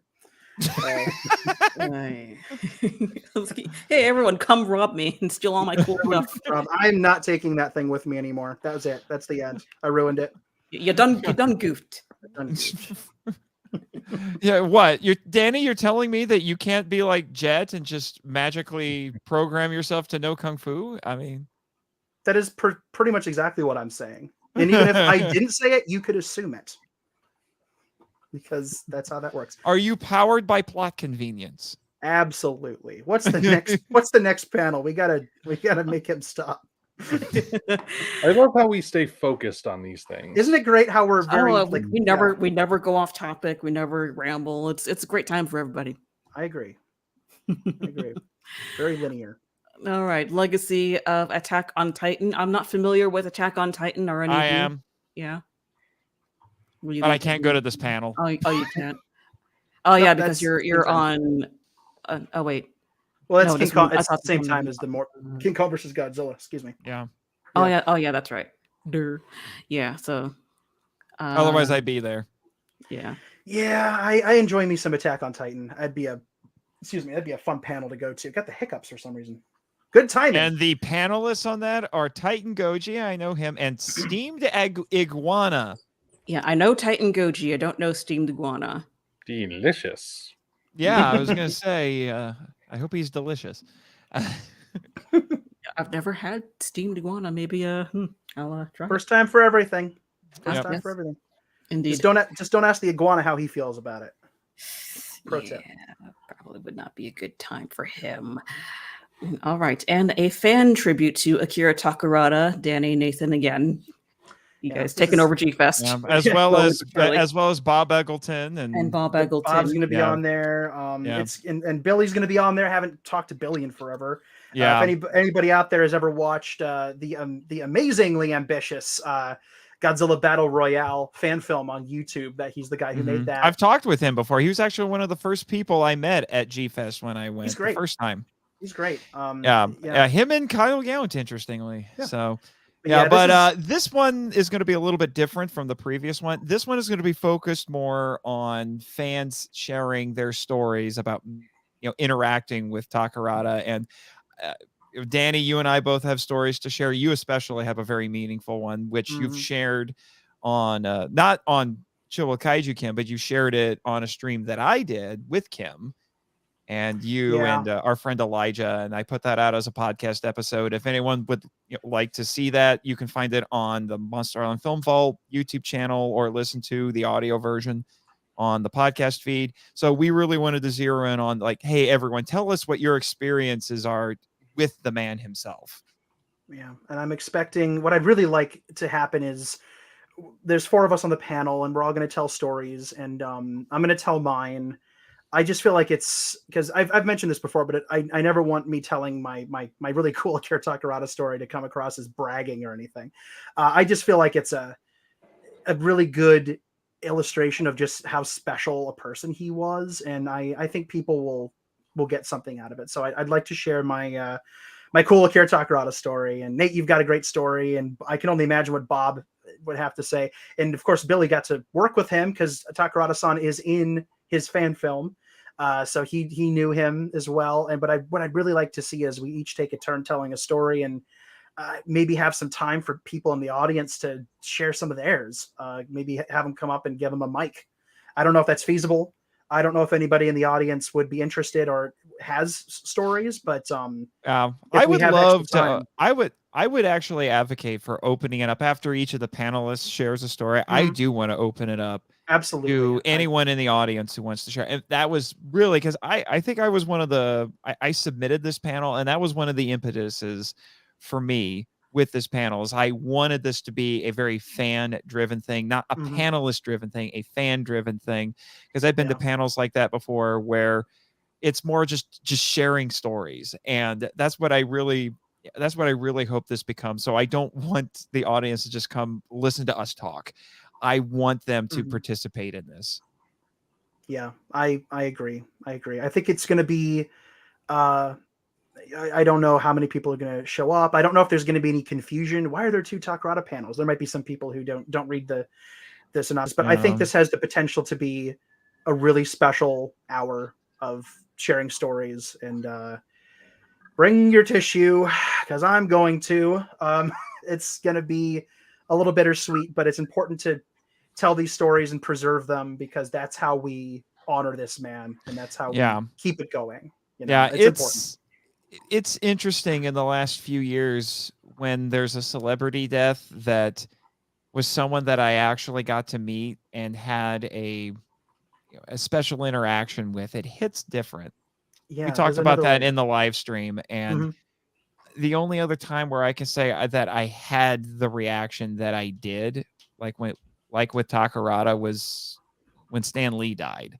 And I my story with Stanley is that he was going to be at a con in Chicago, and all I kept thinking to myself is he's old, and he said that he's retiring from convention appearances after this year. So I'm like, go now. If you don't go now, you'll probably never get the chance again. And I'm so glad that I did. Yeah. And take the chances to meet your heroes. Yeah. Don't, especially, that's why I really do encourage people, if you can, please come to G-Fest. Yeah. A lot of the guests who are going to be here, maybe you saw them when you were a kid, but those movies were made well before you were born. These people are not going to be around forever. And there's a high probability that we may not have them around much longer. So don't miss the chance. If you really want to just have a brief moment to tell these people how much you appreciate the work that they've done, please do it.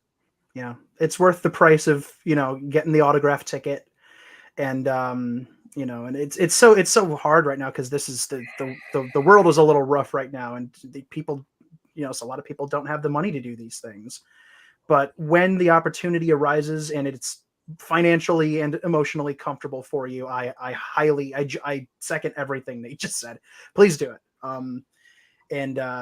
When they're gone, panels like this are just as important. I'm gonna lose it if we don't move on to the next panel. Yeah. Okay.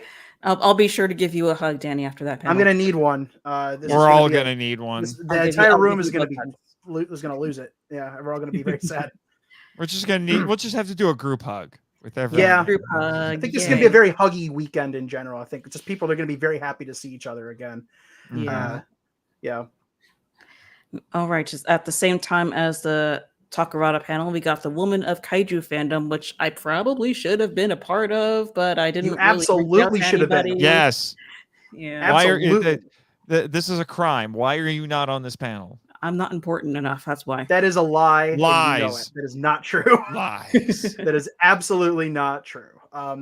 This is a panel that I believe has happened. At least a version of it has happened at least once before. Next year, if they don't put you on, then I'll hunt them down and I'll make them do it. Because Kaiju Kim on this panel or we riot. Listen, when never mind. I'll get to the story when we get to the last panel of the day, because anyway, I'm rambling. What's the next one? I don't want to miss the Women in Kaiju Fandom one either. But but you're on the. I'm going to be on the So it's so many good panels I'm missing. I know. I know. Okay, and then we got the Godzilla versus Kong, the legendary version of course panel. Mm-hmm. Let's see, we got Bob Eggleton on that one as well, and a few other lovely people. And then awards for contest winners. Yeah. I guess for the costume contest. Okay, this one gets the award for best panel name of the weekend. Thunder Lizards of the Far East. That's awesome. It's so good. It's so good. Oh my gosh. Yeah, this is Kevin again. It's hard to say no to a Kevin Derendorf panel because, like I said, but we have to.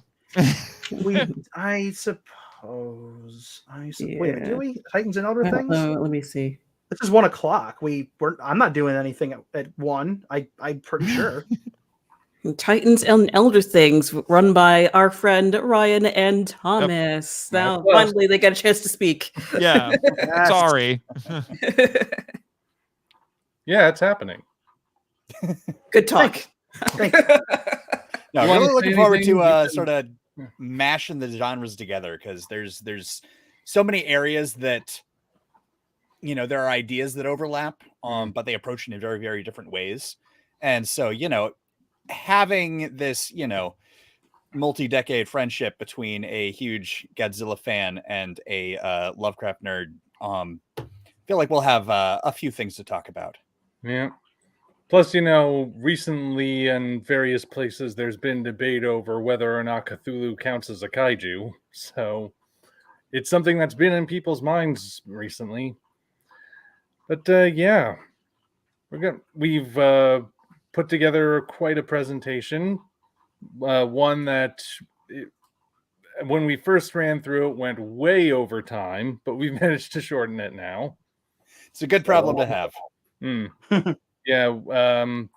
I mean, I know we've been kind of quiet down here on the totem pole, but we can go on for hours if you really get us going. Tell me about it. Yeah, the little promo video you guys made, I think, illustrates that. That was pretty funny. Mm-hmm. That was hilarious. Yeah. Like I said, it's hard to when Kevin's talking, but this topic just sounds so cool. This is something I don't think that, is there ever been anything like this at G-Fest? I don't think so. I don't think so. There's been some kind of vague who would win Cthulhu or Godzilla stuff that's happened before, but comparing the two, taking Kaiju Eiga and Lovecraft, that is like ridiculously up my alley. So I'm a little surprised there hasn't been more overlap between we'll say the Cthulhu mythos and kaiju. I can only really think of some little examples of when it's happened. I've always felt like Ghidorah, when best implemented, has at least a little bit of Lovecraftian dread, and then the Planet Eater happened where it just fully embraced the Lovecraftian elements. If only it did it well, though. But at the same time, I don't feel anything. Anyway. There's some interesting stuff you're going to see on there. I mean, there are differences, of course, as well. We address those. But as far as what they have in common, you might be surprised. Some of it might be stuff you hadn't even thought of before. That's the stuff. Yeah, I think you've done at least a couple of videos that, if at the very least, talked about this, if it wasn't the main focus of it. Well, yeah, because there was that initial question, like I said, does Cthulhu count as a kaiju? And I think my ultimate conclusion is that, yeah, he kind of does, but I don't see why that's a bad thing. Because, I mean, like I said in that one video, if we were comparing him to giant monsters like the ants from Them, or just any random dinosaur on the loose or something, then yeah, you could make the argument Cthulhu doesn't belong in that crowd. But when we're talking about kaiju that have proper names and personalities and have this raw power emanating from them and are ancient creatures and whatnot, he belongs more in that category. Kaiju does mean a strange beast, and what's stranger than what you might find in the writings of H.P. Lovecraft? The trick with most mythos stories is when you get to the point with the giant monster rampage, it's already game over. It's just mop up time. Yeah. We got a comment from Doomzilla here. Kaiju are very important in the Lovecraftian lore. I wonder why no mention. Well, it's going to happen at G-Fest on Sunday. We're gonna get it. Yeah. This is such a cool idea. I cannot wait to go to this panel. And this is the kind of like interesting, like literary connectivity, like it's just something. I don't know. I love it. I cannot wait to learn more. These are sure to make it worth your while. I'm gonna I eat these weird kind of esoteric kaiju topics up like Tic Tacs. So bring it on. I'm excited. Alrighty, and this next one I'm very interested in. Godzilla vs. Megalon, a 50th anniversary celebration, although technically the 50th anniversary is next year, isn't it? Yeah. It's Colossae Sans here this year. Oh, okay. That makes sense. That's the only thing I can think. It's weird that they phrased it like that instead of, Godzilla versus Megalon looking back, or, sliding into action, a look back at Megalon. I don't know why they phrased it as a 50th anniversary, because well, actually, it's the 49th anniversary this year. Yeah, well, actually, I mean, yeah. I mean, if they really want something for the 50th next year, what would be kind of fun would be the suit actor for Jet here. He's done some interviews. Oh, that would be absolutely fit. He was actually supposed to come to one of the G-Fest that got canceled, wasn't he? 2020, I think. Don't quote me on that. I don't know. I don't that sounds familiar. I might be making that up. I don't know. Probably Either way, he needs to. That's a good idea. I don't particularly care what they call it. I will not. Nate and I won't be able to go to this one, but I love me some Megalon, and I'm happy to see that it's getting a little bit of a nice, kind of like what we're doing with Terror of Mechagodzilla. This one's getting a nice little celebration. Ooh, punch. Yep. And the reason why we can't be there. Because you're on yet another panel. Yeah, called except this is very specifically ours. Yeah, this is one we've been wanted to talking make about sure for- that we wanted to do this. When was it? I think we wanted we wanted to do it last year. We for talked the about it in 30th anniversary. We pitched it in 2019 and we said, oh, we can't do this for 2 more years. Now it's been 3 years. So we're a man down. Has left the building. It was time we're for a Thomas to down. leave. We're a Tommy down. We're a Tommy down. Tommy down. Tommy down. Tommy down. But no, but I realized, hey, the 30th anniversary of this movie is coming up, and if you notice, we're the only one doing an anniversary related anything to this movie. Nobody cared. There's kind of I don't know. I've noticed a lot of I'm going to say this as delicately as possible. Heisei bias. A little bit, but yes. But yes, in case no one, in case you can't see the title, it's Untying Godzilla's Gordian Knot. Can Godzilla versus King Ghidorah be fixed? Can it? Big question mark. Yes. Yeah. Again, I asked, y'all bet this in 45 minutes. Yeah, I've certainly spoken about that at length before, so I'm curious to see what the conclusion is. Yeah, well, basically, the conceit of this is we are going to, because it's an interesting movie. It's a very interesting movie in terms of theme. It's really a movie that really could have only been made at that particular moment in time because of what real life history ended up looking like. But we're coming at it not so much as like completely remaking it so that it no longer explores those themes. It's more like this is the concept of this, the themes of this is interesting, but the script is a mess. It is so sloppy. So we're trying to see if we can iron it out a bit. Now our approaches are going to be similar but very different. Danny is coming at it from the novelization standpoint where, and I'll let him explain that a little bit more here, but you're going to be looking at it as, I'm going to take this and make it make sense. I'm going to be the script doctor, and I'm going to take it and I'm going to break it down, and I'm going to try to, like basically it's like, I'm going to do another draft of the script and make it better. So, there will be, I'm going to delete some things, change some things, clarify some things, but my goal is not to completely remake it. There are certain things, and Danny were actually talking about this just before. Yeah, no, Godzillasaurus is safe. We have a list of characters and things that are safe. Godzillasaurus is one, and Shindo is one. Shindo is untouchable. Shindo is perfection and will not be messed with. We're also not messing with the themes. I don't want to get too much into it because I don't want to. Or else we'll just end up doing the panel right now. But we were talking about this just before the stream, kind of figuring out what exactly we're going to be doing with it. And the funny thing is, we have actually come up with ways to make the time travel make sense.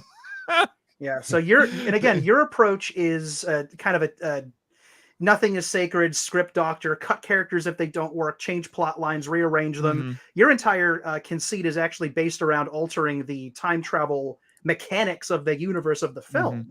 But my approach is heading towards the same goal as him, but with a slightly different approach, because my approach is to basically take everything that you see and hear in the film as gospel. What you hear is canon, what you see is canon, and only based on what I am given, I have to fill in the plot. I have to fill in the holes and smooth things out, make them make sense. Got to enter some headcanon territory. But whereas Nate is actively script doctoring and changing things, I'm changing nothing. I'm just making inferences based on behind-the-scenes information, based on information provided in the film.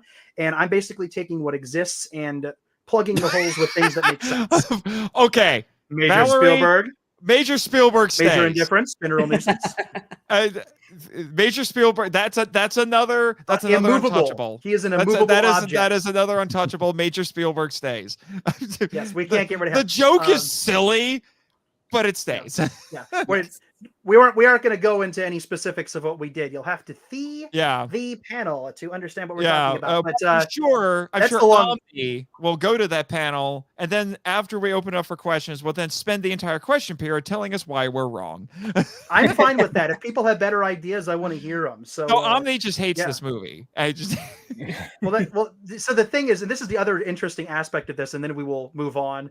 But Nate is approaching this from a much more objective, as kind of a critique of the film. I, as somebody who adores that film with every fiber of my being, I'm approaching it a little bit more subjectively. I'm honoring the film as it is without changing anything. Maybe despicable. Oh, actually, we were talking a bit about Emmy, because Emmy is something that needs a little work. Yes. In both of our approaches, she needs a little work. Yeah, we came up with something, but you'll have to wait and see, because we got other things to talk about here. But this is going to be a really interesting. Keep M11 stays. M11 is untouchable. The only difference, you came up with something else for M11 to actively do that fixes a plot hole, but we're not going to get into it because we could keep on going. But this is going to be a cool one. I adore this film. Nate acknowledges its existence, and he sees it. I see it. Hate this movie. No, I didn't say that. Don't hate it. You see it as lost potential and an opportunity to fix things. And thank you, Michael. Thank you, Michael. He knows.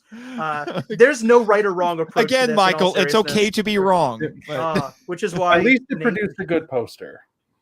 The poster's great. What a great poster. All of the 90s Godzilla films, sometimes the posters are better than the movie. Can't beat Noriyoshi Orai. Anyway, we'll ramble if we don't stop. This is going to be a cool panel. If you like time travel shenanigans, if you like issues with your brain, if you like the movie, if you have issues with the movie, if whatever, there's no right or wrong approach to how we're doing this. This is all just for fun.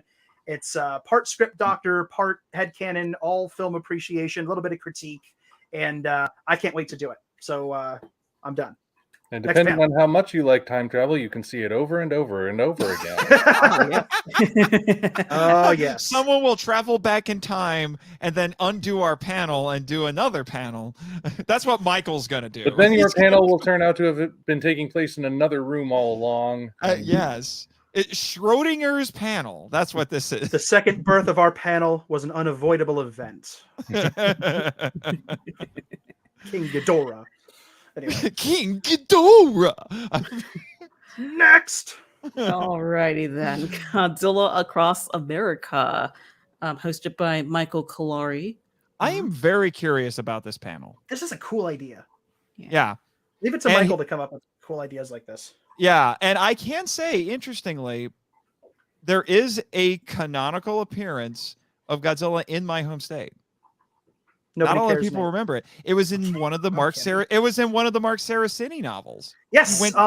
There's a chapter where he's in Gary, Indiana. Is that the second one?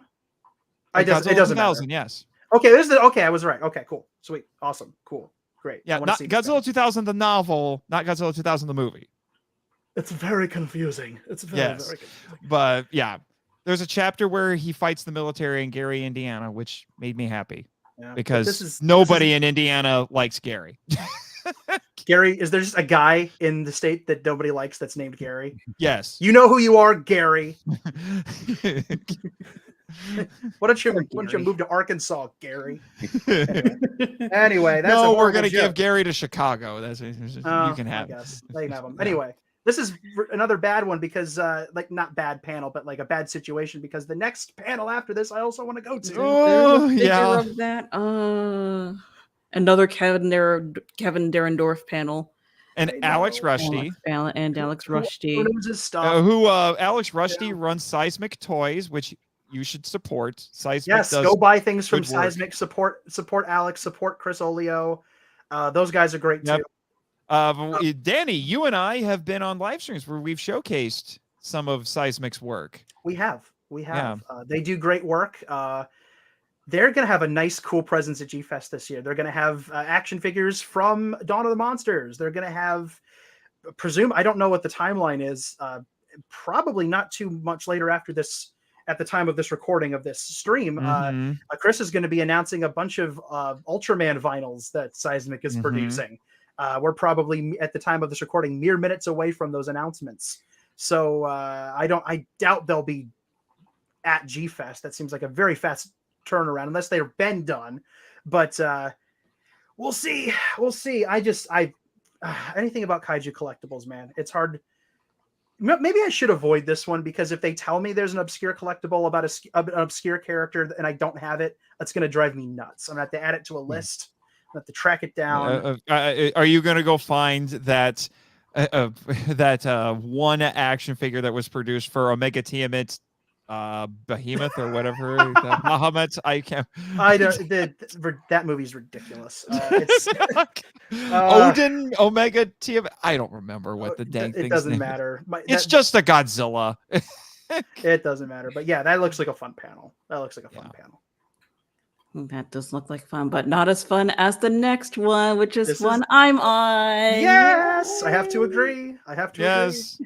Yes. So this one is interesting. I wanted to do a few years ago in 2019, they did a Kaiju YouTubers panel. And that seemed like it was a pretty big hit. So like, why should all the YouTubers have all the fun? I want to do a podcasters panel. Well, the powers that be at G-Fest decided to just combine them. So it's YouTubers and podcasters. Booyah. Because we all like each other now anyway. So, so it'll be me, Danny, Kaiju Kim, our friend Elijah Thomas, the littlest gatekeeper, and then Michael Kalari and Jake D'Annunzio. Also known as Daikaiju Legends. Yes. No Omni. No Omni on this one. What happened? Rude. Yeah. I figured I wanted to keep my schedule streamlined. Fair enough. That's fair enough. Fair enough. Absolutely. Completely opposite of you, Danny. Yeah, completely opposite. It is the only streamlinedness going on here is the fact that it happens in chronological order. That's it. Everything else, it's crazy. But yeah, this is gonna be cool. This is a panel that I put my name in for, and I almost pulled it back out again, because the more I thought about it, I thought, I don't know if I'm nearly as qualified as the other people on this panel. And then I thought, wait, I was being dumb. I was being too hard on myself. I do have your situation is interesting because you do host a podcast, but it's only for your Patreon subscribers. It's only for your Patreon subscribers. So I have the perspective of creating a podcast that's for a paying audience, which is interesting. Yeah, is interesting. Yeah. But most of your experience is being involved in other podcasts like my own. Yes. So, I've been interviewed on podcasts. I've been asked on a podcast for academic knowledge. I've been asked on to co-host just in general. And you've been an actor. I've done voice acting for a bunch of I have more episodes of your show than Dr. Dorif. Oh no, I forgot. I call him Donnie now. Yes. Get it right. I'm Donnie to you and nobody else. Yeah, I've done so many characters on your show, and I've just being silly. I'm not an actor. Yeah, I think you were like 3 or 4 characters in episode 50. It was just, oh my gosh, I sang that I was just piled up. I was the announcer. I was Dr. Dora for like Dr. Dora who just showed up. I was you were one of the board members. Malik.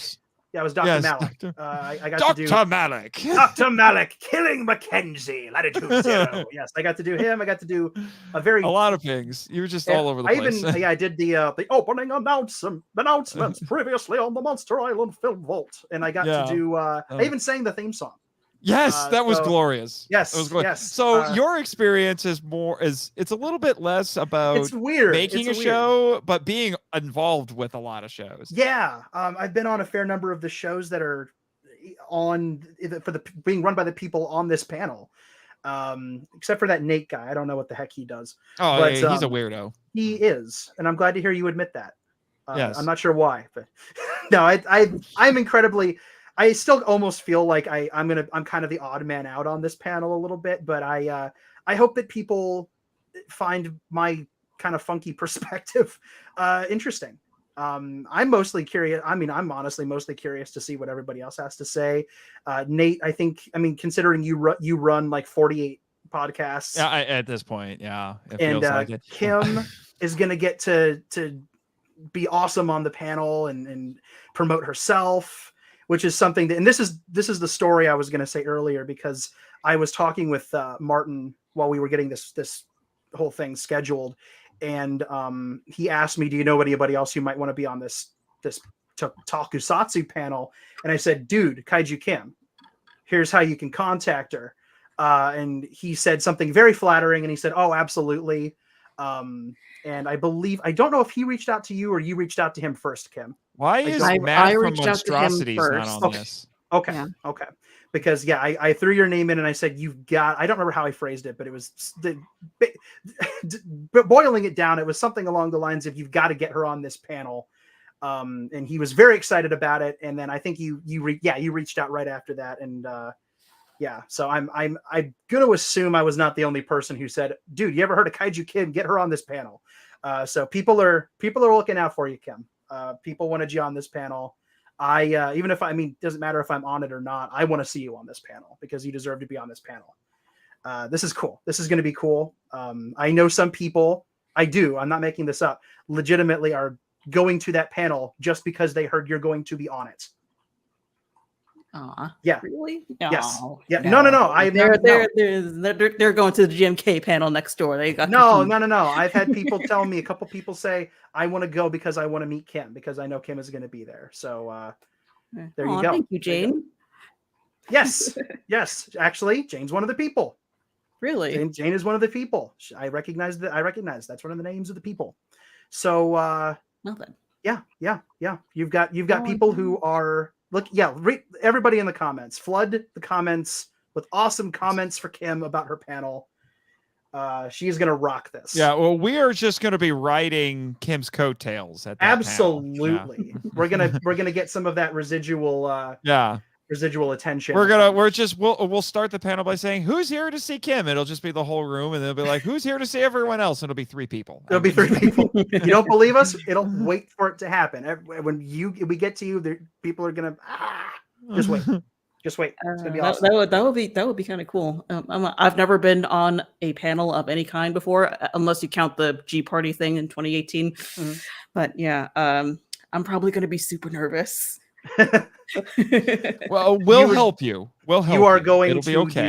You are going to do so good. I don't think anyone's going to be able to tell. I'm going to be. I'm doing a bunch of these panels. I'm going to be nervous on all of them just a little bit. You are going to do so fine. No one's going to. I don't think anyone's going to be able to tell. And then once you see that room full of people that want to know what you have to say, I think you're going to be surprised at how easily it all falls together. I think it's going to be great. It's going to be nerves just demonstrate that you care. Yeah, that's right. This is true. I love Omni's ability to take giant, long 5-minute long word burgers that I spew and then say it really, really succinctly in about 4 seconds better than I did. When the man has a gift. Yeah. I think he and I share that same gift because I'm just like, straight to the point, like, oh yes, that's the thing that happened. Moving on. Yes. Yes, I trust me. I've had Kim on the podcast a couple of times, and I ask her a question, thinking that she's going to talk for 30, 60 seconds. She gives me an answer in 5, and I don't know what to do. I've had the same thing happen on my show, like a few episodes ago. I won't say who it was, but I was completely unprepared for how super short their answers are going to be, and I was just like, okay, moving on. Thank you for coming to my 14-minute stream. Okay, I think it was actually basically. It's admittedly one of the perils of being an extrovert and having introverted friends. You're trying to get them involved in the conversation very intentionally, and they're still being quick and quiet, and I'm like, you're not helping. Okay. I'm trying I'm a hard to involve you. Why are you making this hard? No, Nate. It's just how some people are, man. I had to trick. I know you don't believe me, Nate. I'm a hardcore introvert. Oh, I'm a hardcore introvert, and the fact that I am, blabbering endlessly on live streams and podcasts today, is I had to kind of fake it till I made it after a while, and then I found the comfort. I found my comfort somewhere in there, and now I don't. You're gonna be a mess during G-Fest now, because you've gone from I'm just here and I'm gonna go buy things and go to the panels to like I am the panel master. I'm the panel master. That's a good impression of me, by the way. The first one. I'm going to go and buy all the toys in the room. It's going to be great. I love toys so much. I brought money, but not as much as last time. I love toys. And now I'm on a bunch of panels. But, would you happen to have any squeaky hammers? Because I collect squeaky hammers. Oh, man. I want you to go up to every vendor in the dealer's room and say, do you have any squeaky hammers? Perhaps you've seen the live stream I was on where I squeaked my squeaky hammer incessantly. Got any more of these? Yes. Now, don't we have one more panel to talk about? Yeah. Yes. All right. Yes. Last but not least, to say that's happening at the same time as our panel is the GMK, a look back on the controversial ? 2001 film. Yeah, it's weird that this is now being considered a controversial movie. Yeah, I'm confused about that. What's up with that? Does it say in there? Conversation between. There's nothing clarifying why it's controversial. I don't know. I thought it was a universally liked film. Yeah, this is like people who don't like movies that were made like Godzilla movies that were made after 1975 still like this movie. So this is one of this is one of the few films that falls outside of Showa era, specifically like Ishiro Honda's films. Like people who are like they will like anything outside of Honda and a couple of Fukuda films. They're like not so much. They still like this one. Like this one, people still dig this one. So I'm not sure because of I don't know, it's some political stuff. I don't know. We have a comment on here about it. Oh, we got a comment. This one you're referring to? Yeah. Oh, Nova okay. GMK made Ghidorah a hero, so it sucks. Oh, So it's- okay. Well, apparently this is Blue Nova's opinion. I guess I missed that. Well, it's on the internet, so it must be true, right? I guess the movie sucks now. I'm sorry. I guess we were wrong. That's disappointing. I guess we're wrong. Do people forget that there's an alternate universe version that is canonical in DC Comics for a good guy version of the Joker? It's an alternate universe, and his universe's version of Batman is the villain. Well, man, people can like or dislike whatever they want. There's nothing wrong with that. If somebody doesn't like the Ghidorah's, so I never even thought of it. I just thought, oh, he's fighting Godzilla, so it all makes sense. It never really occurred to me that it was somehow like a violation of Ghidorah's character to flip him to the hero. He's still the main antagonist of Godzilla, so it never really occurred to me that it was I mean, it was bad supposed thing, to be Varan. It was. Yeah. It was. And it was supposed to be Studio Varan. mandates, man. Studio mandates, and Yeah, the it was studio supposed to be what? mandates- It was supposed to be Varan, Anguirus, and Baragon. Yep. Mhm. Yeah. And, For some reason, And Baragon survived. yeah, somehow he made it. Why is this? I'm a terrible kaiju nerd. You are. Yes. Yes. the director's name. I Just almost say said Kaneko. Shinji Iguchi, but like, no, that's Just not say it. Kaneko. Kaneko? Kaneko There we go. fought to keep those original monsters that he wanted, and he only got to keep Baragon. Yep, that was his concession. That and putting Varan's face design onto Ghidorah's face.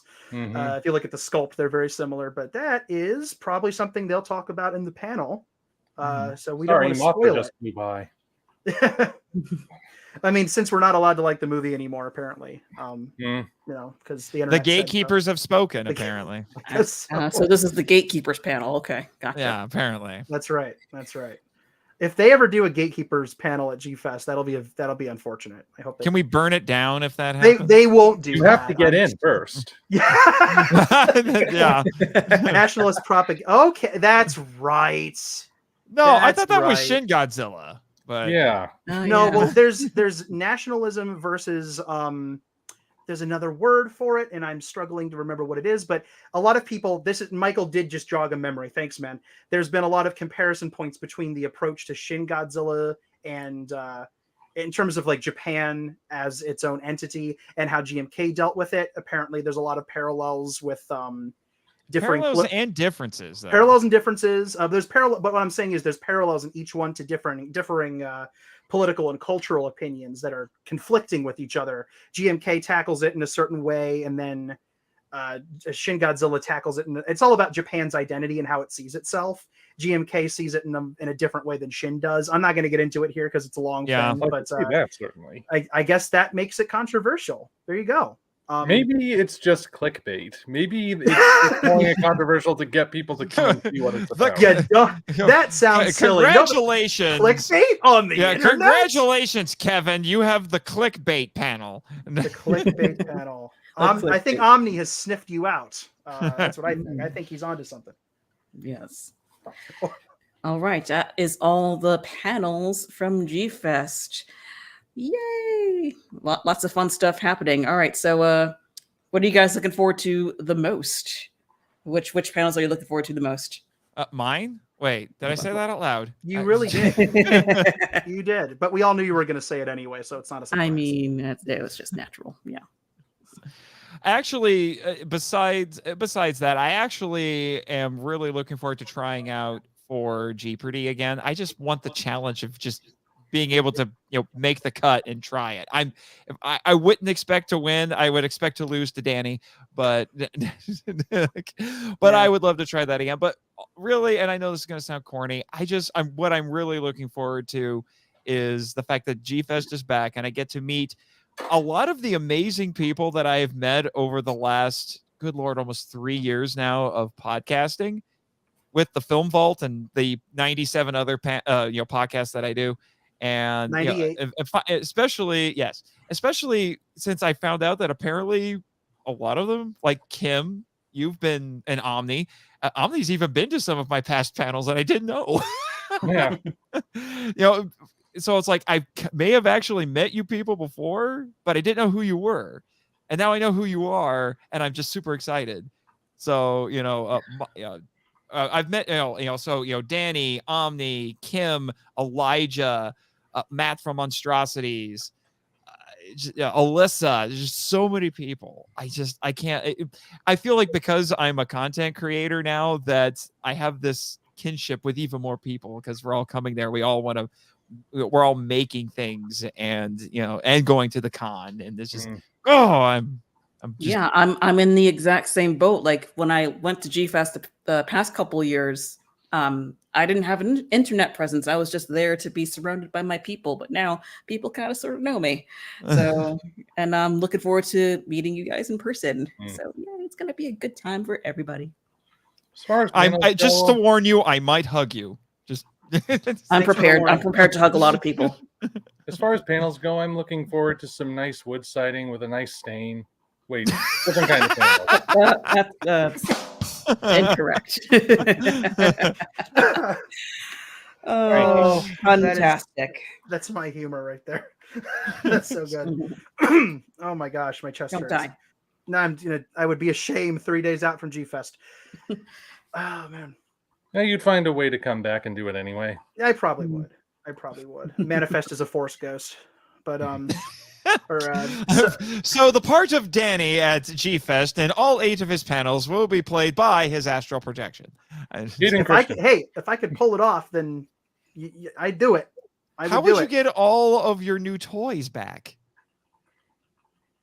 The Force, obviously. According to the sequels, they can lift X-Wings, so... That is true. Yeah. I'm going to be buying things from the dealer's room based entirely on Disney canon logic. There you go. Are you going to send your own drone to collect all of your items and ship them back? I stopped listening to what you were saying about 15 seconds ago. I don't know what we're talking about. I'm kidding. I will get drones to fly my toys back because that's logical and not weird. Logic of Star Trek. What am I looking forward to? It's got to be meeting the people, right? I mean, I'm going to piggyback off of what you guys said. I mean, Nate, we've been to G-Fest together before. I've been in the same room as you. I'm going to warn everybody else. There is an odor associated with being in the same room as Nate. You will get used to it. However, it does. I won't say it grows on you, but you do get used to it. Something. So note to self: don't sit next to Nathan during the panel. Got it. No, I'm looking for. All kidding aside, fake news. I'm looking forward to seeing Nate, seeing you again in person, man. I'm looking forward to getting to meet everyone else. Like you said, Kim, we've never met in person. Omni, we've never met in person. Michael, backed out at G-Fest. So I'm just kidding. We're going to try to meet up in Indiana. He was giving us some grief earlier. It's like somebody should have been on the podcasters panel, but I was told I couldn't be on. I was like, yeah, because you're not there. Only Norman England is cool enough to be piped in via Skype, my friend. But I'm looking forward to meeting people. I'm really looking forward to meeting Alyssa. She's awesome. I'm looking forward to meeting people I've gotten to be on podcasts with, and people who've like interviewed me, which is weird. I mean, it's weird enough that people are interviewing me, but now I get to like talk to them. That's cool. And just from the perspective of being, like on the writers panel and stuff and representing the GNP, I know people there who are readers that want to meet me, that have not met me before, and people who have met me before that want to see me again, just because they enjoy my writing, which is incredibly flattering and humbling. That people are recognizing me, and that's surreal and wonderful. And I'm excited to talk to readers and connect with them. What does Michael have to say? You'll see me in September. That's what you think, Michael. No, we're going to try to meet up for the next Kaiju Con that's coming up, money permitting. I hope I get to go. But yeah, I'm looking forward to that. I'm looking forward to dude, I have just missed being in the same physical space as people who like this stuff as much as I do. It is so crucial. And I never, the first time I ever talked to a person who liked Godzilla face to face was at my first G-Fest in 2010. That was the first time. And since then I've made long lasting friendships, and I've been able to somehow transition from just an observer to a participant. Now I'm doing all these panels. That's really special. Looking forward to that. I'm looking forward to being up there and talking about this stuff. That's just cool. And I'm looking forward to spending too much money in the dealer's room also. It's fill in the blank with it, man. I mean, pretty much everything that's happening, I'm excited for it in some regard. But the big thing for me is G-Fest has always been kind of like the recharge point for me. Like, I need to go back. I need to be in the dealer's room. I need to listen to all the academia. I need to see my friends and just be in that space. That space makes sense to me. That space is very, very important to me. And the last couple of years without it have been a little rough. And I've missed it tremendously. And it's going to be nice to be there and just, walk into the hotel and be like, I'm home. It's going to be good. It's going to be good. And scene. Very good. Karaoke? What? Thomas, what are you looking forward to at the G-Fest? Oh, there are some fantastic looking panels, but honestly, the biggest thing is I am not really part of the Godzilla community, but y'all are a really great crowd. And I really enjoyed my last time at G-Fest, just hanging out in this space where everybody is just so absolutely into everything around them. And it's infectious. And so I'm really looking forward to getting back to that. Awesome. Yeah, it's going to be a good time for everybody. Mm-hmm. All right. We have been going for almost 2.5 hours. I think this might take the record for my second longest episode. Yes, the longest is the holiday stream.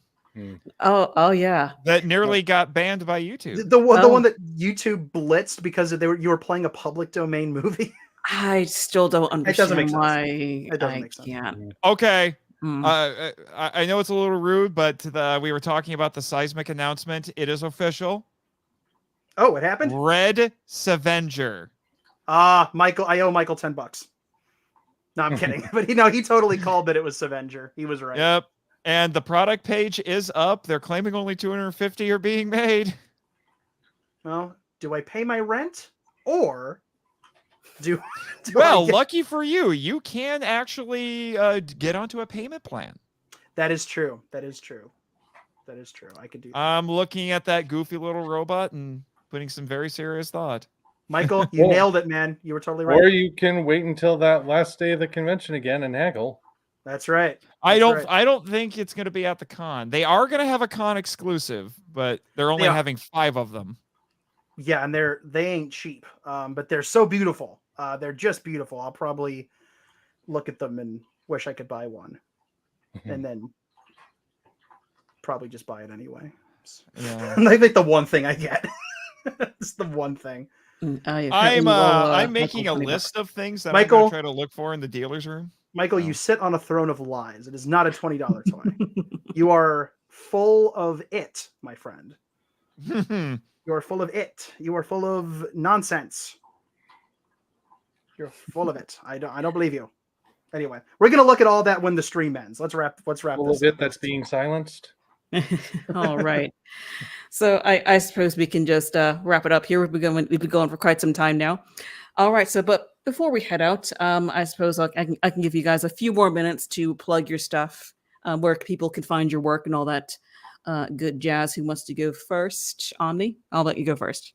Okay. I decided. Well, still got the 4 books on Amazon: Operation Red Dragon, Occult Mafia, Emerald of Maddox City, and Assorted Absurdities. I will let you guys know that Occult Mafia, Emerald of Maddox City, and Assorted Absurdities are the ones that have sold best when I've sold them at actual conventions or events and things. So if you haven't gotten them yet, you're missing out. And obviously you can find both of us on YouTube, and we'll be at the convention.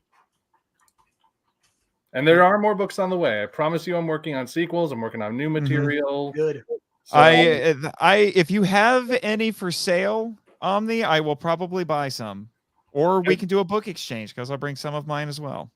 Well, I wasn't going to be selling anything at the convention specifically, because that would require a lot to haul over. Books are heavy. Just bring a handful and we'll do a private transaction. No one needs to know. We'll figure something out. We'll do a little back alley deal behind the hotel, you know. Yeah, illicit book dealings. The dealings are illicit, not the books. I was going to say, please clarify. Yes, those would be the private collection editions. It's the saucier editions, you know. You need to bring your own brown paper bag. Yeah, and by that I mean it's just the kaiju just have hot sauce with them all the time. Yeah. Yes. All right. I have nothing to say. I don't know what's happening. All right, Thomas, what you got going on? So my film work is kind of scattered across the internet, but I have most stuff that can be embedded. I just changed my little name down here to my website, and you can find my past film work there. He does some great stop motion animation, by the way. Ooh, with Legos, with armatures that he makes, all sorts of different things, and some really intense short horror films. Little bit of something for everyone. Yeah, I'm definitely gonna have to check that out. Cool. Okay, right. I'll remember that. Awesome. All right, Danny, plug your stuff. All right. What do I do? I feel like I do something. No, awesome. That's what you collect toys, clearly. I like toys, and I like them a lot. So, squeaky hammers. Yes, I like squeaky hammers. Hey, you like squeaky hammers? Follow me on Twitter. More squeaky hammer. I'm gonna have more to make squeaky this hammer. like a little mascot or something. I don't know. I just adore this thing so much. Okay, so for real, I'll keep this as brief as possible. I am the author and creator of the Godzilla Novelization Project, which is an ongoing words are hard creative endeavor to novelize all of the Japanese Godzilla films and share the resulting English language novels 100% free online with anyone who would like to read them via the Godzilla Novelization Project website. The books are serialized chapter by chapter. I'm adapting them, in various random orders. Some books have been started, some have not. I am also writing Godzilla and other Toho Kaiju related short stories that are adapting the films in different ways. The short stories adapt them in different ways than the novels do. I'm also doing blogs. I'm also doing Godzilla timelines. I'll remember that. Squeaky Hammer is the real star of this stream. I think Squeaky Hammer. I didn't mean for Squeaky Hammer to steal the show, but he might have. I'll okay. I'm officially looking for a squeaky hammer at G-Fest now. Do it. I am not leaving G-Fest without a squeaky hammer. Yeah. All right, continue. Squeaky hammer domination. Yes, let's do it. Squeaky hammer brigade. Then next year there'll be a squeaky hammer panel. Listen, there will 45 be minutes of there'll be there'll be a squeaky hammer choral next year. Anyway, I can't get enough of this thing. So anyway, long story short, Godzilla novelization project. I've been doing it for 4.5 years, and it's just been incredibly fulfilling. People have really been enjoying it and telling me as much, and it just means the world. And it's because of readers and people like that I get to participate in conventions like this one to the extent that I am. So I owe the people who read my stuff a lot. I love you all. You're awesome. So if that sounds like your jam, check out GodzillaNovelizationProject.com and read the books for yourself, and the short stories and the timelines and all the crazy stuff that's on the website. If you want to follow along with my progress in writing, check out like fun random kaiju stuff I post, some occasionally some really, really choice bad puns. You can follow me on Twitter, thank you, at what is my Twitter handle? Danzilla93_GNP. I remember my own name. And Godzilla Novelization Project's also on Facebook, and I have a Gmail if you want to email me and chat with me or leave reviews, stuff like that. If you really like what you do, I have a Patreon as well, which I'm terrible about plugging. For $1, it goes up to $10 a month, but for $1, you get stuff like early access and access to a weekly behind-the-scenes podcast, which I mentioned earlier, called Monster Musings. And if you want to hear me do weird voices and sing, listen to Nate's show. well, I was also going to say, join Danny's Patreon. And if you give him enough money, you can live out your fandom fantasy and be in one of these movies in book form. Yes, I will give your name to an unnamed character from one of the stories. And you might get stepped on. You might be a general. You might be, somebody who's in the movie who doesn't have a name. I will assign your name to that character and immortalize you in book form. And I do have a few people that have done that, and a couple people who did do it, and then they weren't able to stay patrons because of bad economic stuff. But people have gone for that, which blows my mind. It's $10 a month. That's insane, but it just means the world. So that's my Patreon plug. That's what I do. I do other things, but that's my main jam. And I have talked enough. It is your turn, Nate. Yeah, I run podcasts. I run all the podcasts. Oh, I'm kidding. Good night, everyone. Basically, but no, I've check out all the 3 podcasts. I should clarify that I do include my flagship show being the Monster Island Film Vault, a podcast seeking entertainment and enlightenment through tokusatsu.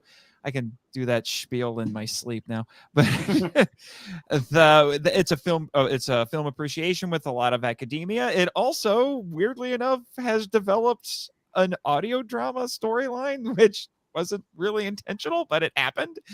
Kim may have actually done some voice acting on there, and we'll be doing more. Actually, not too in the very near future. I will say that much. And then if kaiju is your thing and kind of tokusatsu in general, check out that show. It's on all the socials and all the podcatchers. The main hub to go to would be monsterislandfilmvault.com. We are currently doing a season-long theme on Kaiju, so we're talking about American kaiju films. The most recent one I did a bonus episode on Beware the Blob, aka Son of Blob, and then before that we did the Giant Claw. And I'm also going through what? You mean the best movie? Yeah, just in general. It's a perfect film. What can I say? It is. Yeah. Although it's only almost as perfect as Godzilla's flying dropkick. I'm just. It's a toss-up. It's a toss-up, yeah. But and then it's recorded. It's being edited right now. The next one, we're jumping ahead. We're going to be talking about Cloverfield, so it should be fun. I'm hoping to get that out just before G-Fest. We'll see if we can, if that can happen, because I have a lot of stuff to prep for with G-Fest this week.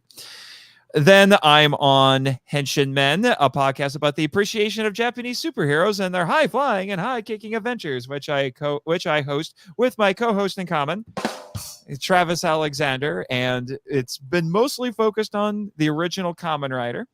There's a few other kind of filler episodes on other things, but it's all about Henshin heroes. We did an episode, like the second episode of it, wasn't it, about the anime Shinesman? The Shinesman, yes, Omni, you have been on, and you've been on the Film Vault a couple of times now too. You were on for King of the Monsters 2019. Yes, and you as well, Snazzy. Sometimes I forget that you're, that the two of you are a package deal. I'm sorry. You can kill me in my sleep. I give you permission. So I know.